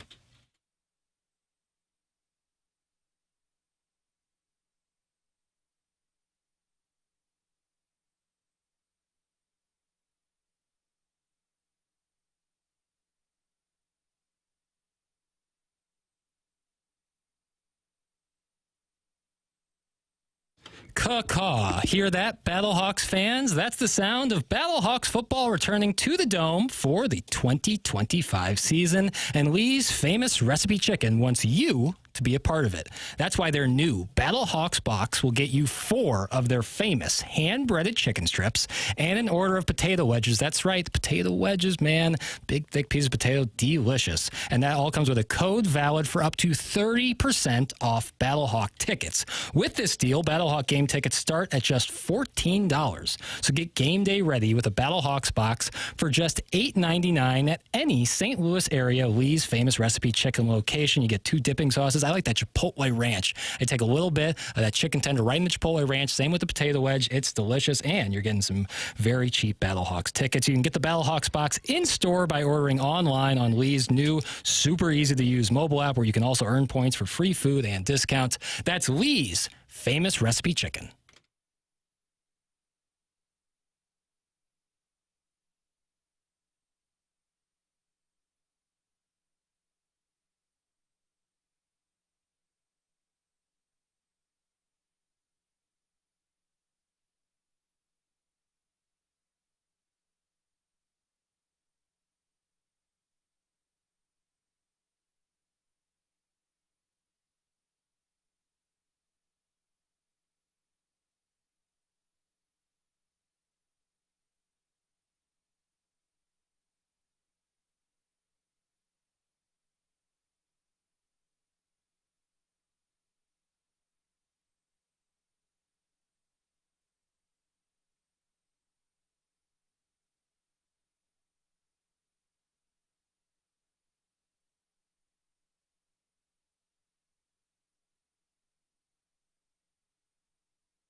Welcome back. Morning After. Presented to you by Brown and Crouppen here on 101 ESPN. We are in the Mark Hanna of Evergreen Wealth Strategies 9 o'clock hour, and on the Callier and Thompson phone lines, presented to you by James Carlton, a man who was in Wichita last night. We have another guy who was in Wichita last night calling in after Gabe, but this is Gabe DeArmond of PowerMizzou.com. Gabe, tough scene last night. The season ends for the Tigers. What were your overall takeaways from the effort against Drake? Not good. Yeah. You know, it was just ugly on all fronts. They allowed Drake to play exactly the game Drake wanted to play. And, part of me said, well, I was wrong about this game all week long because, hey, Drake did exactly what all the people who were picking Drake said Drake would do. But also, I said, the way they lose is to shoot less than 30% and play a C game or worse. And they did. I mean, if Missouri plays Missouri played 8 minutes of that game, and they were within 1 point and had every opportunity to win. That's how big the talent gap was. I think the most frustrating part for Missouri fans should be that Drake did not put them away. Drake missed tons of free throws. Drake had tons of turnovers. Drake gave them every chance to win that game. And Missouri panicked in the last 4 minutes and didn't. You have to wonder what happened to Mizzou exactly. Just a month ago, they win that game in Alabama, score 110 points, and we're thinking this is a team that, who knows, maybe they go all the way, maybe this is the year, and just fell apart after that. What happened? Well, I think two things. Caleb Grill stopped making shots. Yeah. He was 24 for 86 in the last 10 games. Is that jeez. Yeah, that's 27%. So he went from the best three-point shooter in the country to a significantly below average shooter. And last night, it wasn't these wild, off-balance, guarded threes. They were wide open looks, he missed them. Yeah. Marquez Warwick had a wide open look from the wing at 54-51 that would have tied the game. You have to take that shot, and it missed. So that's part of it. The other part is, the defense was bad. Wasn't good all year, but this team isn't ever going to be lockdown defense, but it got so much worse. And I thought last night, the defense for the most part, especially in the first half, it was good enough. They were doing what they wanted to do. They were causing turnovers. Drake, most teams would have been up 20 on Missouri at halftime, and Drake wasn't because that's not their game. But then in the second half, there was in 8 minutes, the first 8 minutes of the second half, Drake was running a dunk line, and those minutes are those minutes in the last four. It's easy to say, well, they just dug themselves too big a hole in the first half, but they didn't. That wasn't it. What beat them was the first 8 minutes of the second half and the last four. Is there anything that Dennis Gates could have done? Are you watching that game and you're like, change this? Were you yelling at the court? Is there something that he could have done specifically throughout that game to slow them down a bit? Yeah, I don't really Gates deserves plenty of blame for last night because there were a lot of parts of that game that you can point to, but the players do too. He didn't miss the open looks. He didn't. Ant Robinson was 0 for 2 from the line to start. Mark Mitchell missed a big free throw. You can't force Tamar Bates to be aggressive, as we've seen. It happened in the SEC tournament. You thought, oh, good, it's going to happen. And then for the first 30 minutes of that game, you kind of forgot Tamar was on the floor. I don't think he told him not to be. But are there things he could have done? Sure. And the frustrating part, I think, is that you don't ever really get any explanation for it. I asked after the game, what was the offensive plan going in and what did Drake do to take it away? And Grill and Bates gave me, somewhat of an answer, and Dennis Gates just didn't because he doesn't. Gabe DeArmond, our guest here on the Callier and Thompson phone lines, talking over on the heels of Missouri's season-ending loss to the Drake Bulldogs. Gabe, when Mizzou fans look back on this season, what do you think that's their overall feel of it's going to be? Is it going to be a season that, end in disappointment and was, left something out there, or kind of a surprise? Where do you think people are at now 3 years into the Dennis Gates experience? No, I think you really left something on the table. Like Doug said, after the Alabama game, look at what we were saying. And this team won enough games against enough good teams that, it wasn't unfair to be saying, hey, this is a second weekend team. This team, if it gets the right matchups, can go to the Final Four. And they fell apart. I mean, they lost 6 of their last 8. And ultimately, do I know why? Not really. Other than shots just stopped going in. That's up to Dennis Gates to figure out. I think, and I said this last night, the one thing I refuse to do is to make this season out to be better than it was because they were so bad last year. That was his fault too. He was the coach then.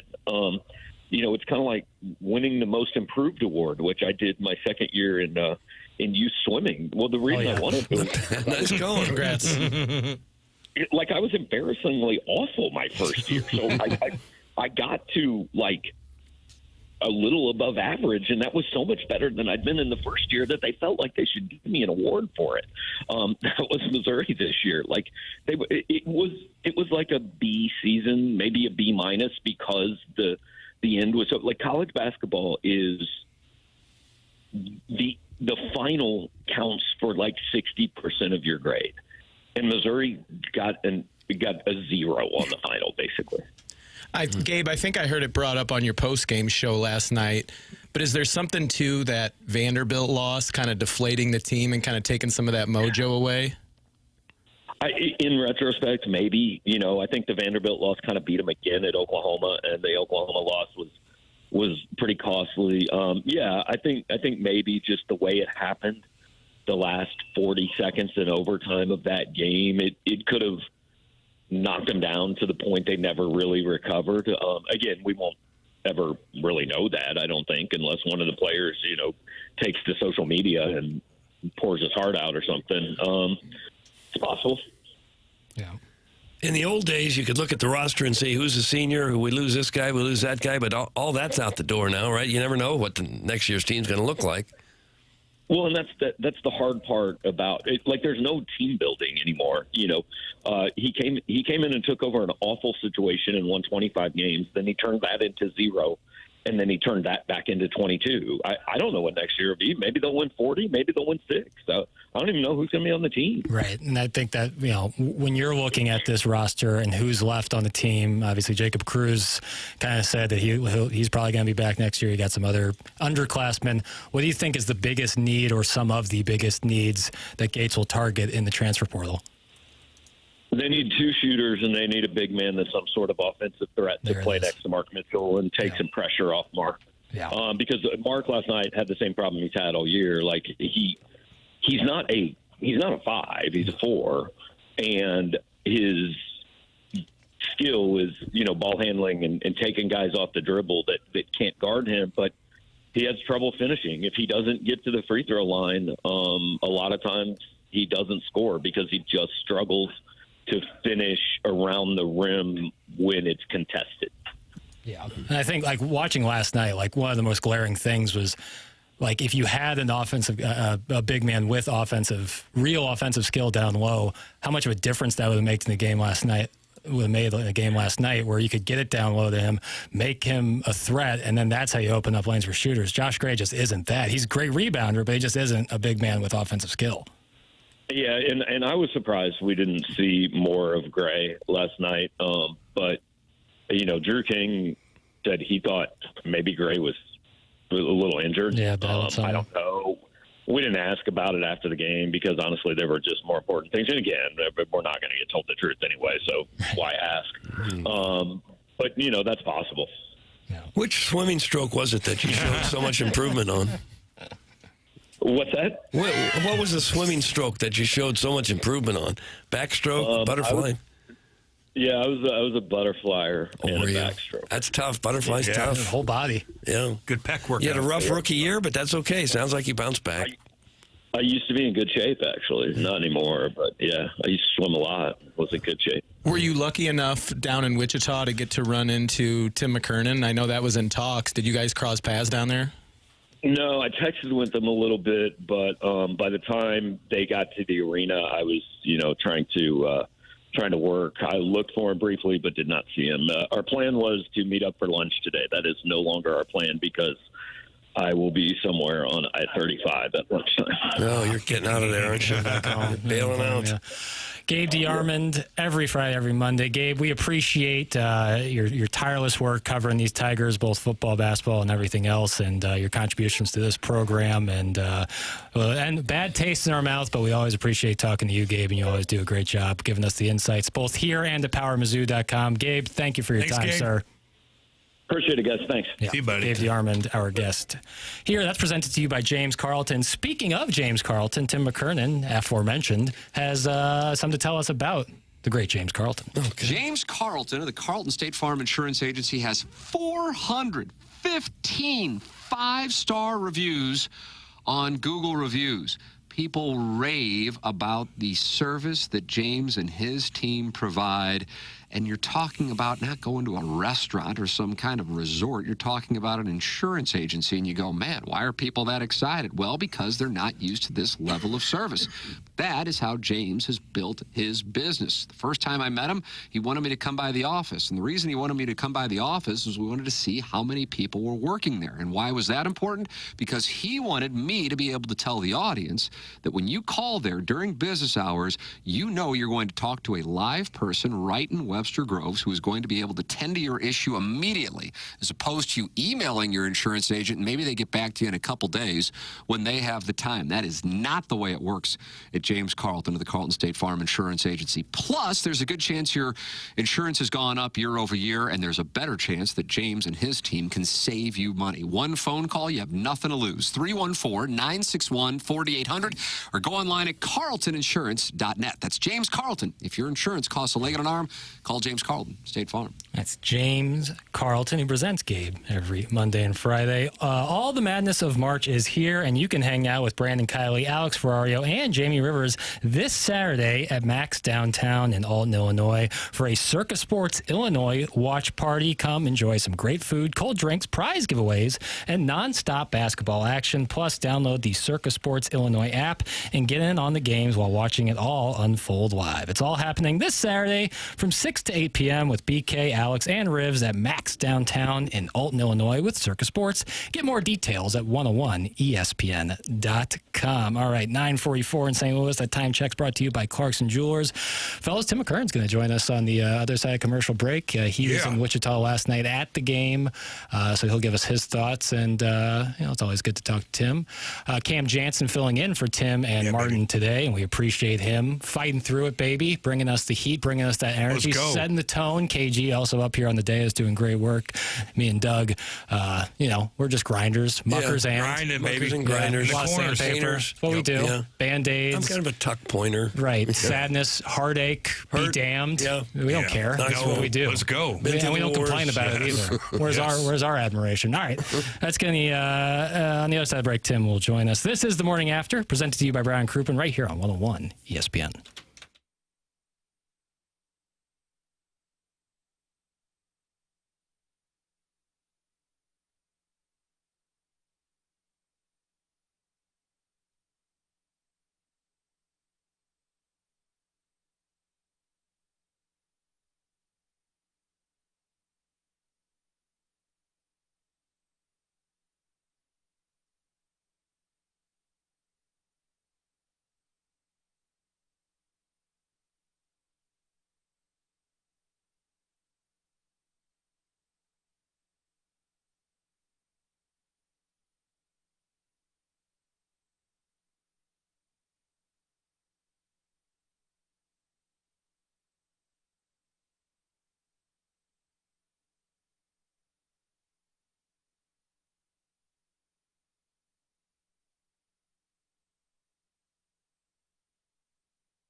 Welcome back. Sorry, I got a couple of different things cooking here. I'm calling folks. I'm playing returns.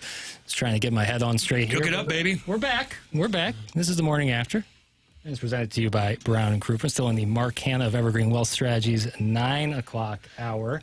And I was just talking with Tim on the phone here during the break, but we're gonna bring the convo on live. Tim, you're on with Cam Jansen. What's up? Hi, Cam. What's up, Cam? Nothing, man. Just hanging out, sitting in your seat, keeping it warm. Curious on what you did last night after the game in lovely Wichita. Did you do anything? I would imagine you've done some Wichitaing in your day. Well, that's the place to go. All the hockey players, once they get the 2-week break for the Olympics and whatnot, they go to Wichita and hang out, especially the single guys. I kind of absolutely. I am literally, as we speak, I'm just pulling out of the hotel parking lot. So I have about, what would you say, 6.5 hours on the road in front of me in my depression. So it's. I think I am winning. Well, it's Lisa's beautiful scenery on the way home. Yeah, gorgeous area. Gorgeous. Yeah. Hey, Doug, I've got more questions for you guys, but I will take questions. I know, Doug, you're not taking any questions. No, not right now. I'm not. But as we were driving from Kansas City to Wichita, which is beautiful, there was at a moment, and my wife, who was with me, and my older son, who was with me, and enjoying the program, there was what looked like a tornado, but the skies were blue, and I gather that we were witnessing one of those dust storms. And you, having grown up in El Dorado, Kansas, where my son had to take an emergency piss yesterday. Oh, really? Been there. Yeah. Was that something that was commonplace? I didn't grow up there. I was 2 years old when we moved from El Dorado to St. Louis. Yeah, but what are your memories of your first 2 years of your life and the dust storms that you saw in the first 2 years of your life? I was saying earlier to somebody, the first memory I ever had in my life, and usually you don't remember anything when you're this young, but I was 2 years old in the front yard of our house, and my mother came running outside in absolute hysterics, rounding everybody up to get them to go in the basement because a tornado was coming down our street. And it leveled a lot of houses, leveled a grade school, killed many people in the town. But that's what you remember? That's my first memory as a human being. Who's that actor that said that he remembers being in the womb that went on Joe Rogan? Terrence Malick? Terrence Howard? Terrence Howard. Terrence Trent D'Arby. That's right. Yeah. He got chirped for that quite a bit. Oh, yeah. Just but I don't know of any tornadoes when the skies are blue and otherwise sunny and fine. Really? Well, it wasn't like a tornado. It was just like a dust storm. It was oh, yeah. I've been sending a dust storm. So I've been sending Jackson a picture. Did he show you guys the picture? We were downstairs. I hope it doesn't come off as a humble brag. Free continental breakfast this morning. Oh, waffle maker. Yeah, I hope that's not unrelatable. Yeah. And there was a gentleman who I absolutely recognize, and what I like to do is when I find a guy attractive is take pictures of him, so he can't see that I'm taking pictures of him, and then I send him to Jackson, acting like, do you recognize this guy? But really, I just want to see if he thinks he's cute too. But I'm telling you, I think this guy, I can't. Is he showing you the picture? I'm showing it to Kurt right I'm now. taking a look at it. Show it to Doug if you could. In terms of, I'm sorry, what was the question? Who is the guy? Who's the guy? Number one, is he cute? And number two, who is that? He's probably a Wichita 9. Yeah. Oh boy. Maybe a St. Louis 7. Yeah, but I don't recognize the gentleman. Here, hand it to Doug if you would. Here you go, Doug. Let's see who Doug, this is. if you recognize it. I don't recognize him at all. Boy, he is a cutie. Cameron? Don't know who it is. He played for the Cowboys. Cam, to answer your first question, that's what I did last night. I walked around Wichita by myself, drinking scotch, taking pictures of guys, and sending them to Jackson. Looks like the guy that got arrested to play for the Cowboys back in the day. Nate Newton? No, Pac-Man Jones, baby. Like at a script club. That's Pac-Man Jones. I'm telling you, there's somebody. Can I ask questions, Doug? Again, I already asked you one with the Doug isn't. I'm taking Cam is, and I think Kurt is as well. Yikes. All right. I haven't talked with Jackson since the game. Guys, 0.3 of a mile. I got to take a left on Kellogg Drive, now down to 0.2 of a mile. That's a big street. That's one of the main thoroughfares in Wichita. Main drag. Yeah, Kellogg and Douglas. That's where I'm headed right now. How was the live stream? Live stream. I tried to join you, as you know, at halftime, and I thought I was going to be able to. And I actually told my wife and son, I said, "Hey, I got to go do the live stream," but I couldn't connect in the building. Yeah, Gabe was actually tweeting about the media room had no Wi-Fi for an hour, and all hell was breaking loose there at the arena there. So, yeah, the connection, I can understand that. The live stream went real well, I would say, like in terms of, I mean, I think at its peak it had like 470 people on there at the same time. And it was that probably in the second half as the game was coming to a close? You can imagine that the more likely that Missouri loss was going to be the outcome, the more the viewership racked up, and. As did the Schadenfreude and some of the comments. But truly, like, I would say 95% of the comments were rooting hard for Missouri, giving me updates on the Blues game, which of course was welcomed. But then there was some people, I think one of the comments was like, "Are you really going to cry, you loser?" And why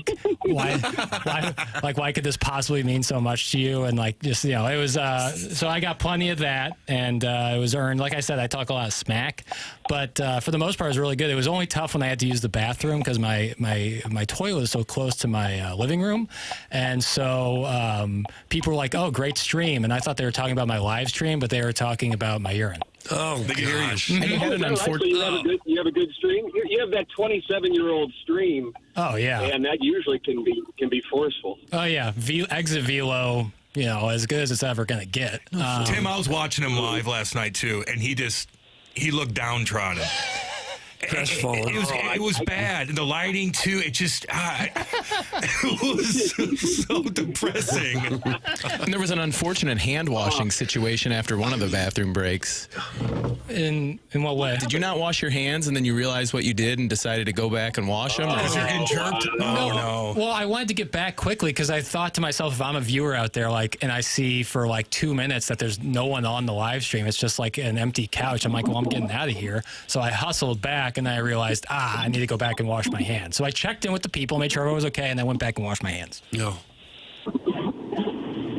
Okay, Tim, we're getting some text that you need to turn your blinker off. It's a long term. I don't have a blinker on. Okay. I don't have a blinker on. Oh, well. How was the... I have a plug-in. Right. I can see that. Right. Well, as you drive, it's not, it's I-70, the Deeb's way. How was the energy in the building last night? Well, at the start of the game, the weird deal, because I don't know if it was late, because I had spent 6.5 hours in the car, left St. Louis at approximately 10, and got to the greater Wichita area at approximately 4:30, checked in the hotel, and saw Gonzaga was beating the hell out of Georgia, which then goes back to Jackson, the Spread Zone podcast, where I picked Missouri to win the national championship. And just give me a couple minutes. I still have a scenario in which that can happen. In the Spread Zone podcast, Riz made the observation that the 10th best odds to win the national championship was the 8th seed Gonzaga. Yeah. And that just was. Mathematically that should be a 3 seed. Right. Maybe a 2 seed that got overseeded, but there's an 8 seed, and there they are beating the hell out of Georgia, so I'll be anxious to see what happens with that tomorrow when they play Houston. But the game ended late, and I'm talking around 6:15 local time, and so there was a huge line outside of the building to get in. And so by the time we got in, I think probably half the fans were still not in the building. So at the outset, it was maybe 40% full. But then as the game progressed, you have the Texas Tech fans, a lot of them. Texas Tech, Lubbock, I think, is about the same distance from Wichita as St. Louis is, maybe a little further, but about the same, I think 7.5 hours.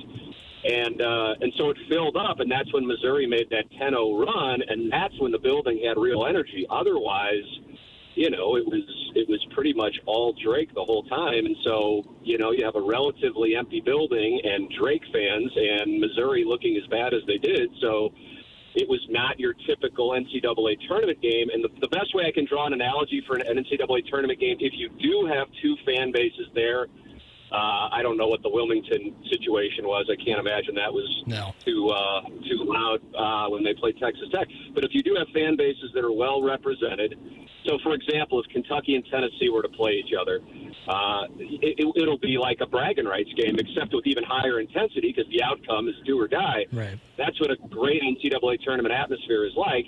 That's not what this was like until Missouri made its run. And we were sitting amidst more Drake fans than Missouri fans, and you could tell they were like, all right, we knew that this was kind of a, for lack of a better term, I'll use a poker term that'll resonate with a very small sliver of the audience. When you're running good, when you're hitting cards that, you're mathematically not normally going to hit, that's what Drake was doing with some of the, just kind of miracle shots. And they knew that might be coming to an end, and now the order has been restored. And so they were just heads and hands and going, oh, God, we're going to blow this huge lead. Meanwhile, the Missouri fans are all charged up. And so you have this incredible atmosphere for, a very brief amount of time. I mean, because it was only, a handful of minutes where you had that, and then they took off. To their credit, they responded. Missouri did not, and it was sweat-free until the end. Yeah. After witnessing that debacle, is your son still a basketball fan, or is he going to move on to cricket or soccer or something like that? So, and I'm alarmed as I look in the back seat because for the entirety of the trip, he was watching films. I think you'll be really happy to hear what the first movie he watched on the way from St. Louis to Wichita was. Jameson, can I confirm it was Miracle? Yeah. He watched Miracle to start the trip on the iPad. He watched Hoosiers, right? Oh, yeah. Happy Gilmore. And then after watching Hoosiers on my iPad, he got to actually see it in person last night in Wichita because I believe that they were running essentially Norman Dale's offense. Yeah. Like 4 or 5 passes to pick a fence. Don't get caught was he yelling at Dennis Gates at all? Oh, really? You there? Hello. We've lost him. Oh, my gosh. We've lost him. It was a question. Okay. Hold on. We're out of range now. Where do you think he's at right now? Probably out in the middle of nowhere. Wheat fields already. Nothing around. I'm going to call him back. Doug, in the meantime, we talk about lawns. It's about lawn season. Can you tell us about green envy? Well, they're the people that are going to make your lawn look like a golf course. Oh, yeah. It takes a little extra work. You can't just say, oh, well, here comes some rain. The lawn will be okay. No, you're going to get crabgrass if you do that. You're going to get lots of crabgrass. With all the rain we get in the spring, your yard will likely explode when the temperatures warm up, so now's the time to get ahead of it with Green Envy. They'll come on out to your lawn like they have for mine for a couple of years now and get it looking like a golf course fairway. Green Envy uses products that are formulated for our local soil, weather conditions, and turf types. No national, generic, cheap, ineffective products are used. Their service pros are commercially licensed applicators, as certified by the Missouri Department of Agriculture. That ensures you have a trained professional on your property. No part-timers, no high school kids applying who knows what to your lawn. You don't need that. Their programs have no hidden fees and no contract. Like I said, I've had Green Envy to my home for a couple years now. They do outstanding work. They're open Monday to Friday, 9 to 5, to take your calls and answer your questions. Their phone number, if you can remember this, 636-655-3689. You didn't write it down. You're going to have to. Here it is again. 636-655-3689. That's the number for Green Envy, and their website is greenenvylawns.com. All right, we got Tim back on the phone lines, the Calgary and Thompson phone line. Sorry about that, Tim. We got a little disconnection issue there. But Cam also... Yeah, I would imagine that was probably on my end as I'm driving through the Kansas area. So we're probably going to have that happen. I apologize, boys. What were you saying, Jackson, about Cam? No, I did. I was asking a question. Did you or your son... during the game, yell at Dennis Gates to change up the game plan? So I think Anna Marie, who is enjoying the program as well here in the front seat with me, I think she would agree that I am of the three of us at the game, the more calm one. Would you agree? Okay, she would agree. That's been confirmed. And, she's going, what's going on? I go, well, that's kind of the deal with college basketball.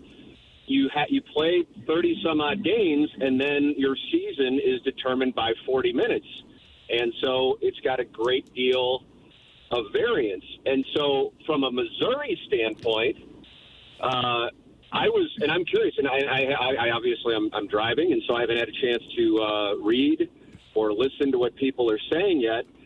But what stood out to me, and I'm curious if you guys have been discussing this, is Missouri's one clear advantage, and you can see it both. I'm sure it was on television and also when we were in the building, that the size was their advantage. And so what was really surprising to me is that they didn't try to capitalize on that and get the ball inside. And I realize getting the ball inside to Gray is not necessarily the wisest move and something that they, avoided. I feel like he did touch it inside one time and immediately turned it over. Right. But Mitchell, I just, for the life of me, I felt like they finally started to do it 18 minutes into the first half.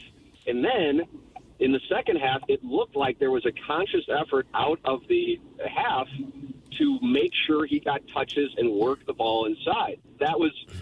And then they got away from it again. And I just, for the life of me, I really don't understand that because that's where you had an advantage. And instead, there was one possession, and I would imagine plenty of people watching the game will remember it. And I don't know if it was talked about on the broadcast because, again, we were there. But where Perkins was just dribbling around, there literally was no movement on the Missouri offense. And then he just, after 15 seconds of dribbling it around, I think it was it had to be because they were coming towards us, and they were coming towards us in the first half. 5 minutes left approximately in the first half, and then he just dribbles it in, which is what the guards did throughout, and then just threw up a shot where I guess they were hoping to get a call for a foul and turn the ball over. And getting beat when a team, because going to the Drake side of things, I'm sure plenty of Drake fans would go, yeah, I mean, that was just, we were throwing up crap and it was going in, and that's, unlikely. That's not a sustainable business model. But, at the same time, Missouri has to wear some of that as well. You have to credit Drake's defense, in particular Sturts on Grill. I was watching that. My God, that was something to watch. So you have to credit Drake's defense. But Drake also just was hitting some random shots, the running three-pointer ball. They're falling down. They're throwing it up. It goes in. I mean, the Drake fans were kind of like laughing, like this is just ridiculous. But that's on their end. On Missouri's end, from a game plan standpoint, for the life of me, I don't know how the focal point isn't to make sure you're getting the ball inside and utilizing one clear advantage that you have. So, Cam, speaking to your question, yeah, I was thinking that as I was watching it. We were talking about it as we were watching it. It seemed like late in the first half, and then to start the second half, that was the plan. But then they got away from it, and that is incredibly disappointing. Yeah, I would. I echo your sentiment on that was the advantage was height, but and you hit on it too. Like Josh Gray down low is not a threat. He's a great rebounder, but he's not a threat. And then starting Mark Mitchell. I mean, there was a couple of times where they tried backing down a defender from about 20 feet out. That's never his game. That's not what he does. He's great when he catches it on the run and can go 1-2 step up to the rack and finish. And I was talking about it earlier, Tim, to your point with the Perkins thing.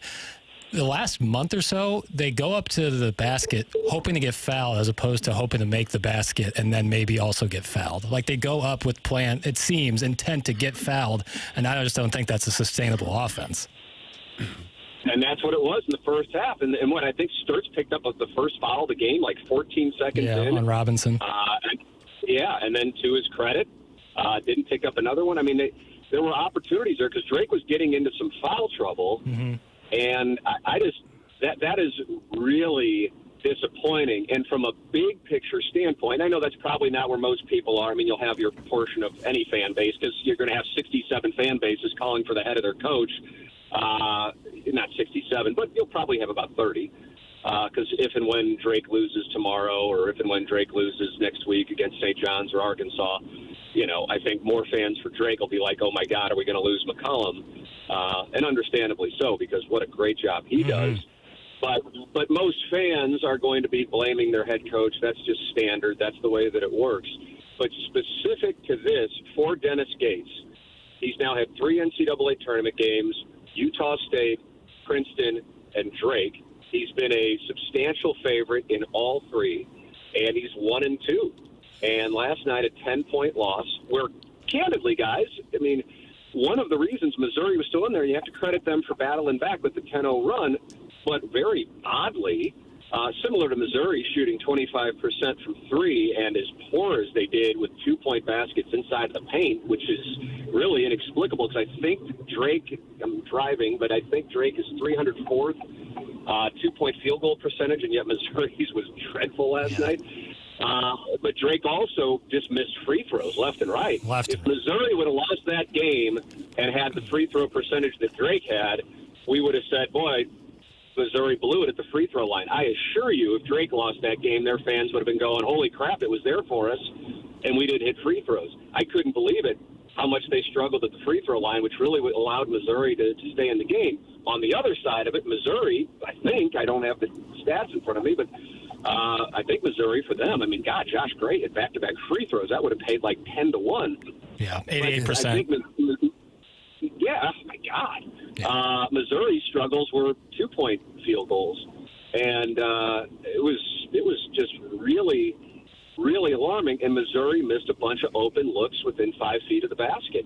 Part of that has to be you have to give credit to Drake's defense down there, but also that's just uncharacteristic, and that's gonna sweat for a while. And if you look at Dennis Gates, this will carry over. People still talk about Princeton 2 years later.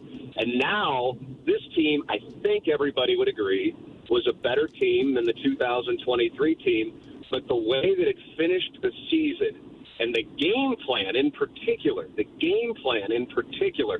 is the thing that is going to stand out to me. Because that, as I was watching the game, the way you lose in the NCAA tournament most of the time, if you are a quote-unquote better or more athletic, more talented, whatever term you want to throw around, is if a team like Drake just gets hot and throws up shots and their fan base is going, oh, my God, I can't believe this is happening, which is what we were witnessing when we were in the arena last night. And that's going to happen. But Missouri compounded it by not having a game plan to take advantage of that athleticism, to take advantage of that talent. And throwing up threes and hoping is not a business model, and that became Missouri's business model in addition to, okay, we're just going to send guards in and hope the officials call a foul and they're going to throw up crap. Yeah. And that doesn't work. Yeah, no, you're spot on there, and it's very unfortunate. But glad your son got to witness his first NCAA tournament game. It's always, I'm sure that was a good time. And put on Slapshot for him for the rest of the ride home. He's ready for it. Yeah, that's actually is that approved? Yes. How old is he? Because he is 7. Cam. Oh yeah, he's fine. He wants you to know he's 7.5. I guess he's still at that age where you count the half, and that's right. Kind of like me when people ask my height and I say 5'5.5". Yeah, yes. Good short change. Full decimal points. Cam, are you taking questions? Yeah, man. What's up? Is not taking. I mean, I was monitoring the Blues score while I was at the game last night.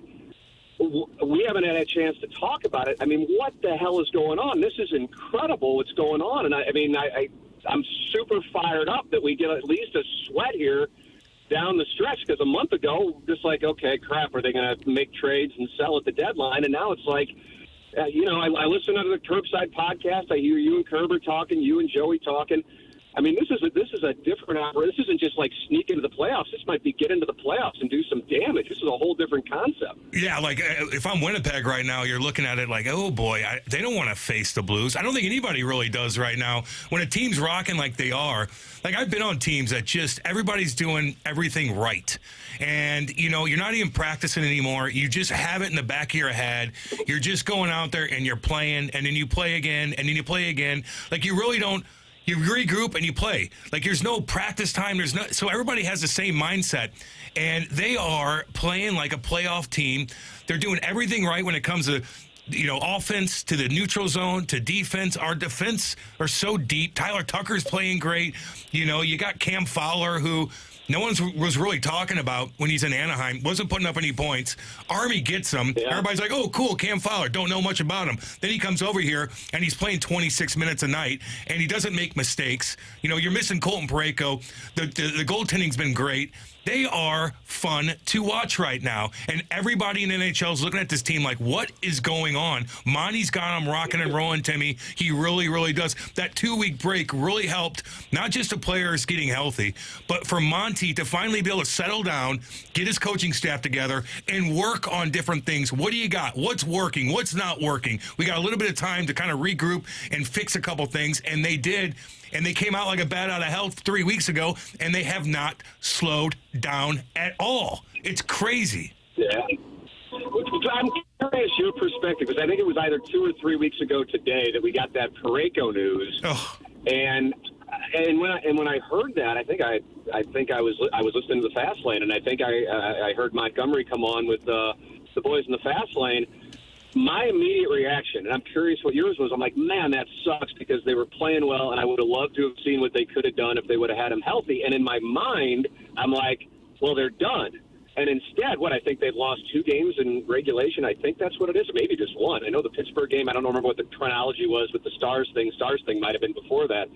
And even in the Stars game, they outplayed them 5-on-5. It was the PK, and then the Pittsburgh thing, they just weren't able to capitalize outside of outplaying them.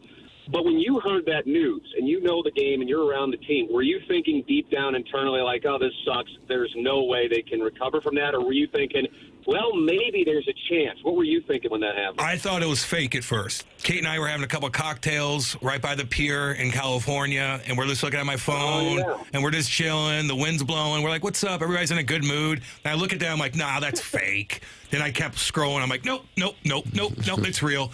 And I'm thinking, okay, fine. No, it was devastating, and all the Blues fans are going nuts too. And it's just, and rightfully so, because Colton Parayko has just been a workhorse. He's got 15 goals, doesn't get off the ice, penalty kills, special teams. I mean, he's there. So I looked at that. I'm like, okay, how are they going to react the next game? And that was against Anaheim. And they went out there, and they went toe-to-toe with Anaheim. They beat them, and they didn't slow down at all, and they kept that confidence, and they just kept rocking and rolling ever since then. But, again, you got Cam Fowler. You got Nick Leddy, who's actually healthy now. I mean, sometimes you forget how great of a skater Nick Leddy is. Like, he doesn't get burned. He's so quick. He's smart with the puck. You got so many guys that are healthy and have so much experience. So when a Colton Parayko gets knocked out of the lineup, now all these other guys that are used to playing 22 minutes get back up to playing 22 minutes again, and they play even better because they're getting that extra ice time and they find their groove. So the Blues are in a really good spot. The fans here in St. Louis are going crazy. I don't see them slowing down. You got some weak teams coming in here that you got to beat. You got Nashville. You got Chicago, where Connor Bedard's getting 10-minute misconducts for no reason. He's in shambles right now. You got to beat these teams. The boys are playing good hockey, man. It's actually really, really fun to watch. Tim, you might be surprised to hear, but I've shepherded us to poor time management once again. And oh, no. And here I am. I'm in Wichita, wherever the hell. Doug, I think I'm actually closer to El Dorado now. Oh, are you really? I'm still negatively affecting the clock, even when I'm not in the studio. It's an amazing thing. It's on me. Don't you ever say that. You got 5 breaks? Yeah. I've put us up against it. It's on me.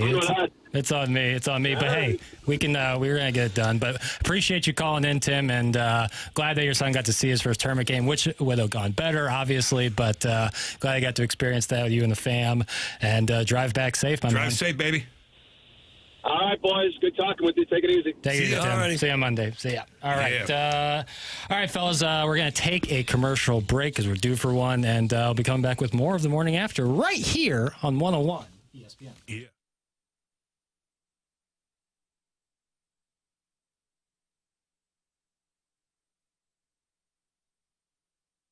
Martin Kilcoyne for my friends at Mid-America St. Louis Airport. If you're looking to get away, a lot of times it's a warm weather destination that could be in the middle of the winter, middle of the spring, maybe even a summer trip. Well, you're in luck. Mid-America St. Louis Airport gets you to Florida. 7 different destinations. They also go to Hilton Head. They go to Las Vegas, and you can get flights that are very inexpensive. And then when you go to Mid-America St. Louis Airport, it's also convenient. You park, walk in, go through security. Typically, from parking to the gate, it's about 15 minutes. Think about that. So many hassles these days when it comes to air travel. Eliminate all of that by going online to flymidamerica.com. There are great savings for veterans as well. Parking less than $10 a day. Convenience, less hassle. Great deals from Allegiant. Going to warm destinations, Fort Myers, Fort Lauderdale. Going to Destin with the family. You can drive 12 or 13 hours, or you can be there in an hour and 15 minutes. All of it. One spot. Get online. Book that trip. flymidamerica.com.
This is Action Jackson with a Sports Center update. That's driven by Johnny Londoff Chevrolet and Johnny Londoff Autoplex. Blues win last night over Vancouver. Off today, back in action tomorrow afternoon, taking on the Chicago Blackhawks right here on 101 ESPN. Pregame at 1 p.m., puck drop at 2 p.m. That was another Sports Center update, driven by Johnny Londoff Chevrolet and Johnny Londoff Autoplex. See them at londoff.com. Chevy, together we drive. Are you kidding me?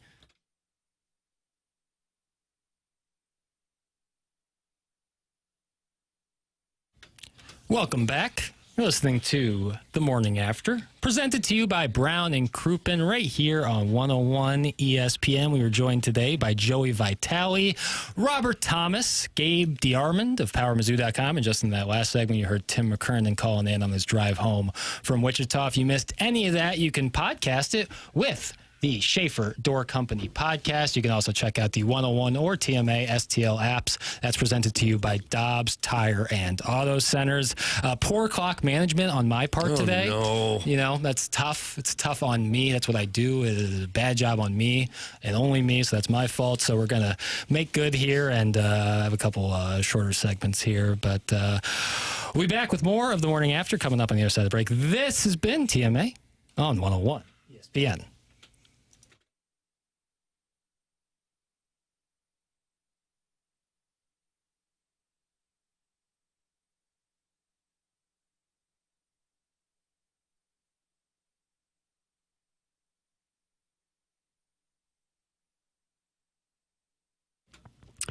TMA is brought to you by St. Louis-based Stifel, a leading wealth management and investment banking firm. Stifel is the firm where success meets success and has been since 1890. Founded in downtown St. Louis way back in 1890. Same street the company is headquartered on today. Proud to have called St. Louis home for 135 years now. They partner with the Cardinals and the Blues and now the Stifel Charity Classic. And they also sponsor Stifel Theater. Stifel is honored to support the city, the people, and their future. Stifel has financial advisors in 12 offices in the greater St. Louis area and nearly 400 offices nationwide. Stifel has a full-service investment bank for institutional clients, one of the fastest-growing wealth management firms in the world. Stifel and TMA, that's where success meets success. Has a very nice ring to it, doesn't it? Stifel Nicholas and Company Incorporated, member SIPC and NYSE.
never in a funk. Look out now, these baby birds gonna fly. First place by mid-July. All the haters be singing their tune. They'll be playing in October when you're on your pontoon. I mean, on my pontoon. I like that. What if I haven't got a pontoon? Then I don't. And if you had one, you would love it. This is another one of the AI created songs from one of our listeners. Yeah, so Victor Scott was down at, when we were interviewing him down at spring training, he messed up and wanted to say young and hungry and ended up saying youngry.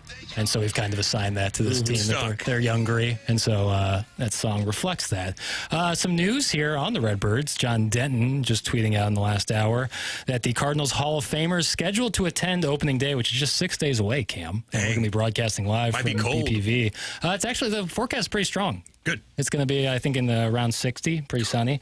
The Hall of Famers scheduled to attend the opening day festivities at Busch, per Cardinals PR, Chris Carpenter, Vince Coleman, Jim Edmonds, Jason Isringhausen, Ray Lankford, Tony La Russa, Matt Morris, Jose Oquendo, Scott Rowland, Ted Simmons, Ozzie Smith, and John Tudor. That's from John Denton tweeting that out about an hour ago. It's a good core right there. Pretty good core. It's a good core right there. Doug, that's it stretches over pretty much all the generations there. Yeah, I can't think of many that are still with us that aren't going to be there. Right. In terms of guys that like are involved with other teams, or because like you think like Albert, and it's like he's involved with other teams and other stuff. Yachty same way, but pretty rocks. Like Chris Carpenter, has he been at opening day over the last couple of years? I don't know. I'm asking like. I think so. I'm not sure Albert's a red jacket guy yet. No, not yet. Not yet. Retired for it's fair. period. That's fair. What's the latest on Albert?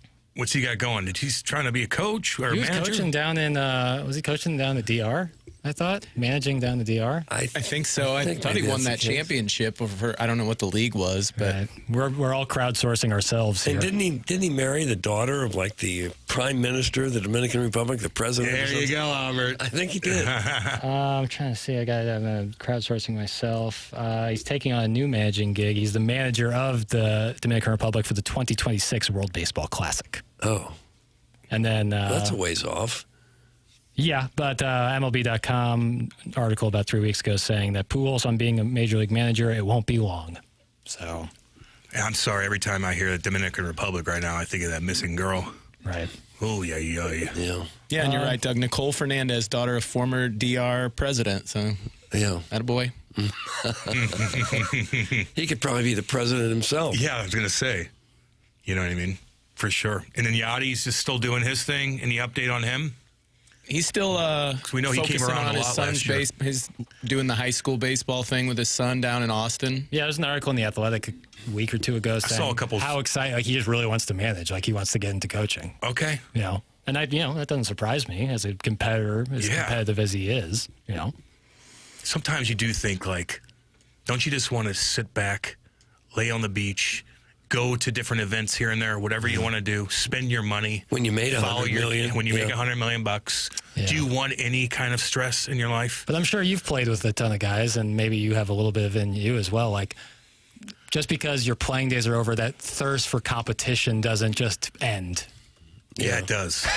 Okay, I'll tell you that right now. If I had 50 schmil in my pocket, I could create different things that I want to do to be competitive with. I don't want to have to do like get into golf, or get into whatever, or I want to go travel the world. I want to see, not necessarily travel to Pittsburgh and Cincinnati and Houston. Learn a different craft and do this and have people critique you. No, my wife will critique me when we're late for the private jet or whatever, right? Like, no, sometimes. You're competitive. That's what you're good at, right? Mm-hmm. Like I knew how to get up for a game and like suck it up, like just get up there and go, just be physically, just go out there and let it all out. But now it's completely different. You have to be focused. Like I got to be on the ball. I can't mess my words up. I can't cuss. I can't do this. I can't do that. So there's an added stress to it, different kind of stress. So if I had 50 schmil, I'm not doing nothing. Just so all y'all know. But I don't. Did you watch the new season of Shoresy? Have you watched Shoresy at all? No, I mean, I knew Letterkenny a little bit here and there. You got mentioned on Letterkenny. Yeah. They called me during COVID and they wanted me to go up to Canada to do it. And that would have been fun. I didn't have my vaccine thing. Ah, gotcha. Was that a winter shoot or a summer shoot? It was winter in Winnipeg. You didn't miss anything. Yeah, I know. Because usually I think they shoot in like Ontario in the summer. It looks pretty gorgeous. I think we're going to Sudbury actually, which is just as bad as Winnipeg. God awful. In terms of winter? Yeah. Terrible. Really? Freezing freezing cold. But the summers look pretty beautiful. I would have done it. Yeah. I would have done it. It just during it the time didn't it work out. didn't work out at all. Sure. So. Yeah, but I brought it up because the last season deals with exactly that, like finding what gets you up after your playing career. Like what fuels that competition hunger? You know? could have all the fuel you want in your body. What are you doing with it? Right. That's what confuses all these guys too, man. The guys that didn't make a lot of money, they can't just sit back and kick their feet up. They probably spent a little bit too much money because you're just living in the, you're living in the moment. You're hanging out with guys that are making $10 million more than you. You're trying to keep up with that lifestyle, and all of a sudden, boom, it's over. Now what are you good at? What are you good at? Right. And You got fuel. Okay, but what are you going to turn that into? Right. So some guys can't even come on here and they'd be rigid or just it doesn't work, and then they want to try something else and they want to manage, but they don't have the patience. I mean, it's tough, man. It is. Yeah. But if you got 100 schmilly or 50, like I don't feel sorry for you.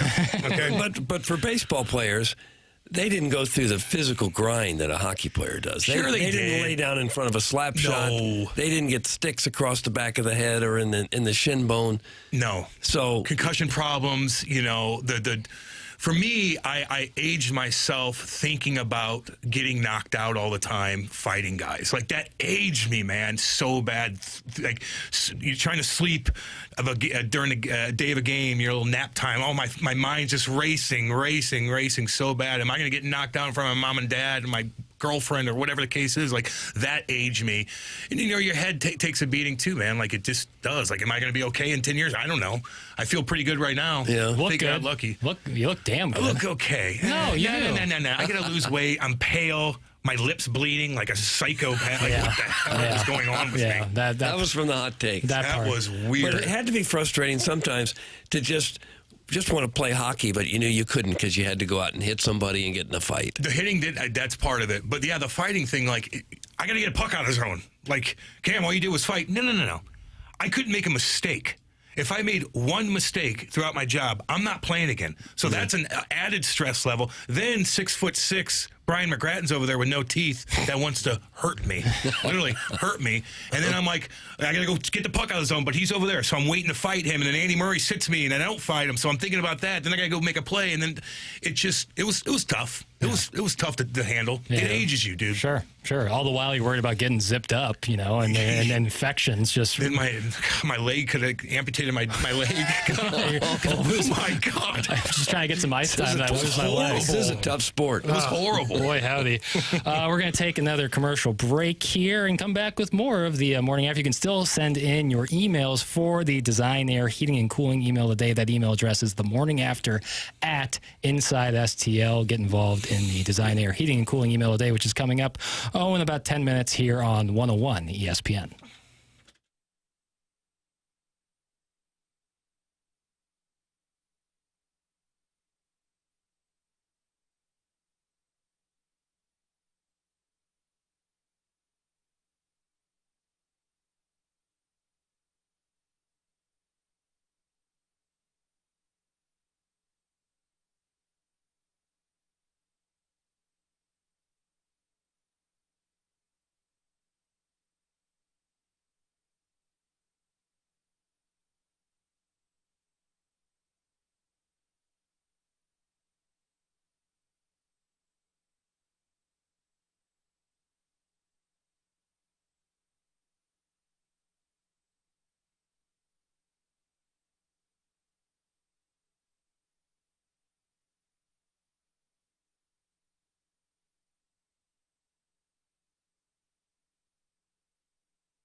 Welcome back.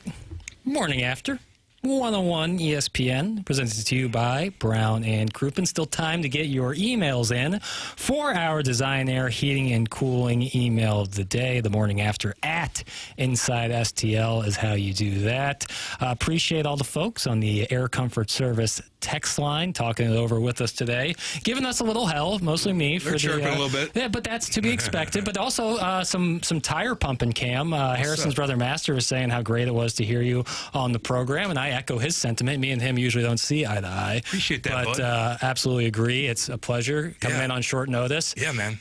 Programming, we will have Tim and Martin will be back on Monday, talking it all over, bringing the heat. So, but we appreciate Cam stepping up. Anytime, man. Hopping in here, man. Always, dude. Great. Especially after that Blues win last night. You brought the correct energy because I was down a little bit. I was down. It's a playoff game last night, man. But you brought the heat. You brought the heat as you always do. Just like Design Air Heating and Cooling, when your house gets cold in the winter, it brings the heat. And when it gets hot in the summer, it brings that cool air. Tim's going to tell us about Design Air. Oh, I'd like to hear it. Yeah. Design Air Heating and Cooling, the sponsor of our email of the day on TMA, the longest running sponsor on TMA, and a place I have been going, and Doug Vaughn has been going, and Martin Kilcoyne's been going for years. We are clients, and so it's easy to talk about how happy we are with Design Air Heating and Cooling, and easy to recommend them to you in the listening audience. Why? Well, because we know we can count on them. If there are any issues we have with our heating or cooling system, we know you just go to designairservice.com, and I'm talking about so quickly you won't believe it. They will be out to your home to tend to the issue. And then that's it. You don't have to worry about, oh, man, they're going to come out here, and now they're going to ask me to sign some kind of document to make them come back more, and I got to pay more, and it's a whole thing. You don't have to worry about that. There's no upselling. Seth Goldcamp is fourth generation, and he's following in the footsteps of his great-grandfather and his grandfather and his father, and that is no upselling. We build the business through trust and through our clients being able to count on us. That's Design Air Heating and Cooling online at designairservice.com. All right. We are going to be coming back on the other side of the break with the Design Air Heating and Cooling email today. You get the chat. Oh, we're just getting chirped so bad. Somebody did say, hey, 4 locos deep. Love you, boys. Remember those things, man? The original recipe for Loco was hard to beat. Yeah. Oh, yeah, dude. Yeah, that's the. I'll get you going. That YouTube chat, Cam, it'll chirp you. It'll chirp you. Brought to us by Michelob Ultra. They'll get you. They were getting me last night. A lot of those same names on there, but a lot of people in there were very supportive. So I appreciate it. I see Iggy in there. Really? Iggy on the couch in the YouTube chat. Always great to see him. All right, we're going to come back on the other side of the commercial break with the Design Air Heating and Cooling email of the day. You're listening to The Morning After here on 101 ESPN.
This is Action Jackson with a Sports Center update. That's brought to you by Saliga Heating and Cooling. Plenty of NCAA tournament action going on today, and you can catch that right here on 101 ESPN coverage starting right after the Fast Lane here at 6 p.m. You can listen and tune in on 101 ESPN or the 101 ESPN app. That was another Sports Center update brought to you by Saliga Heating and Cooling, an independent American Standard heating and air conditioning dealer.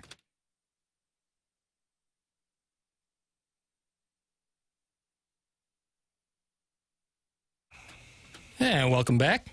The morning after 101 ESPN, final segment of the week. And again, thank you to Cam Jansen for coming in here and filling in for Tim and Martin while they are out. Anytime, baby. In the Hamptons. Thank you to Cam Jansen. Baby. Oh, stick taps to Cam, baby. Stick taps Cam.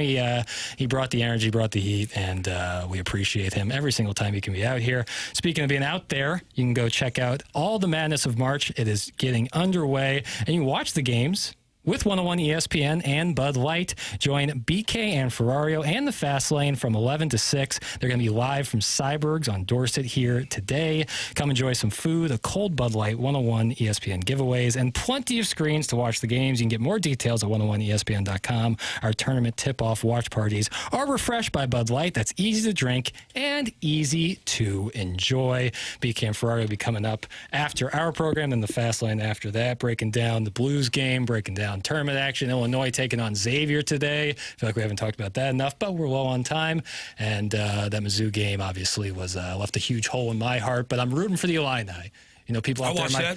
I'm rooting for the Illini. That's the last. Still got a team in it. Still got a team. They got Xavier. I think it's a good matchup for them. So I'm hoping that Illinois is able to pull it out. But until then, Kurt, we'll be reading the emails today. And it is time for the Design Air Heating and Cooling email today. Small batch today. Is that right? A small batch. 2 right now. We'll see if any come filter in here in the last second. We made love that night, he and I. I knew he was a local when he knew the scenic road back entrance to Six Flags. Oh God. Add the fact that he had muscles on top of his muscles, and I was more than turned on.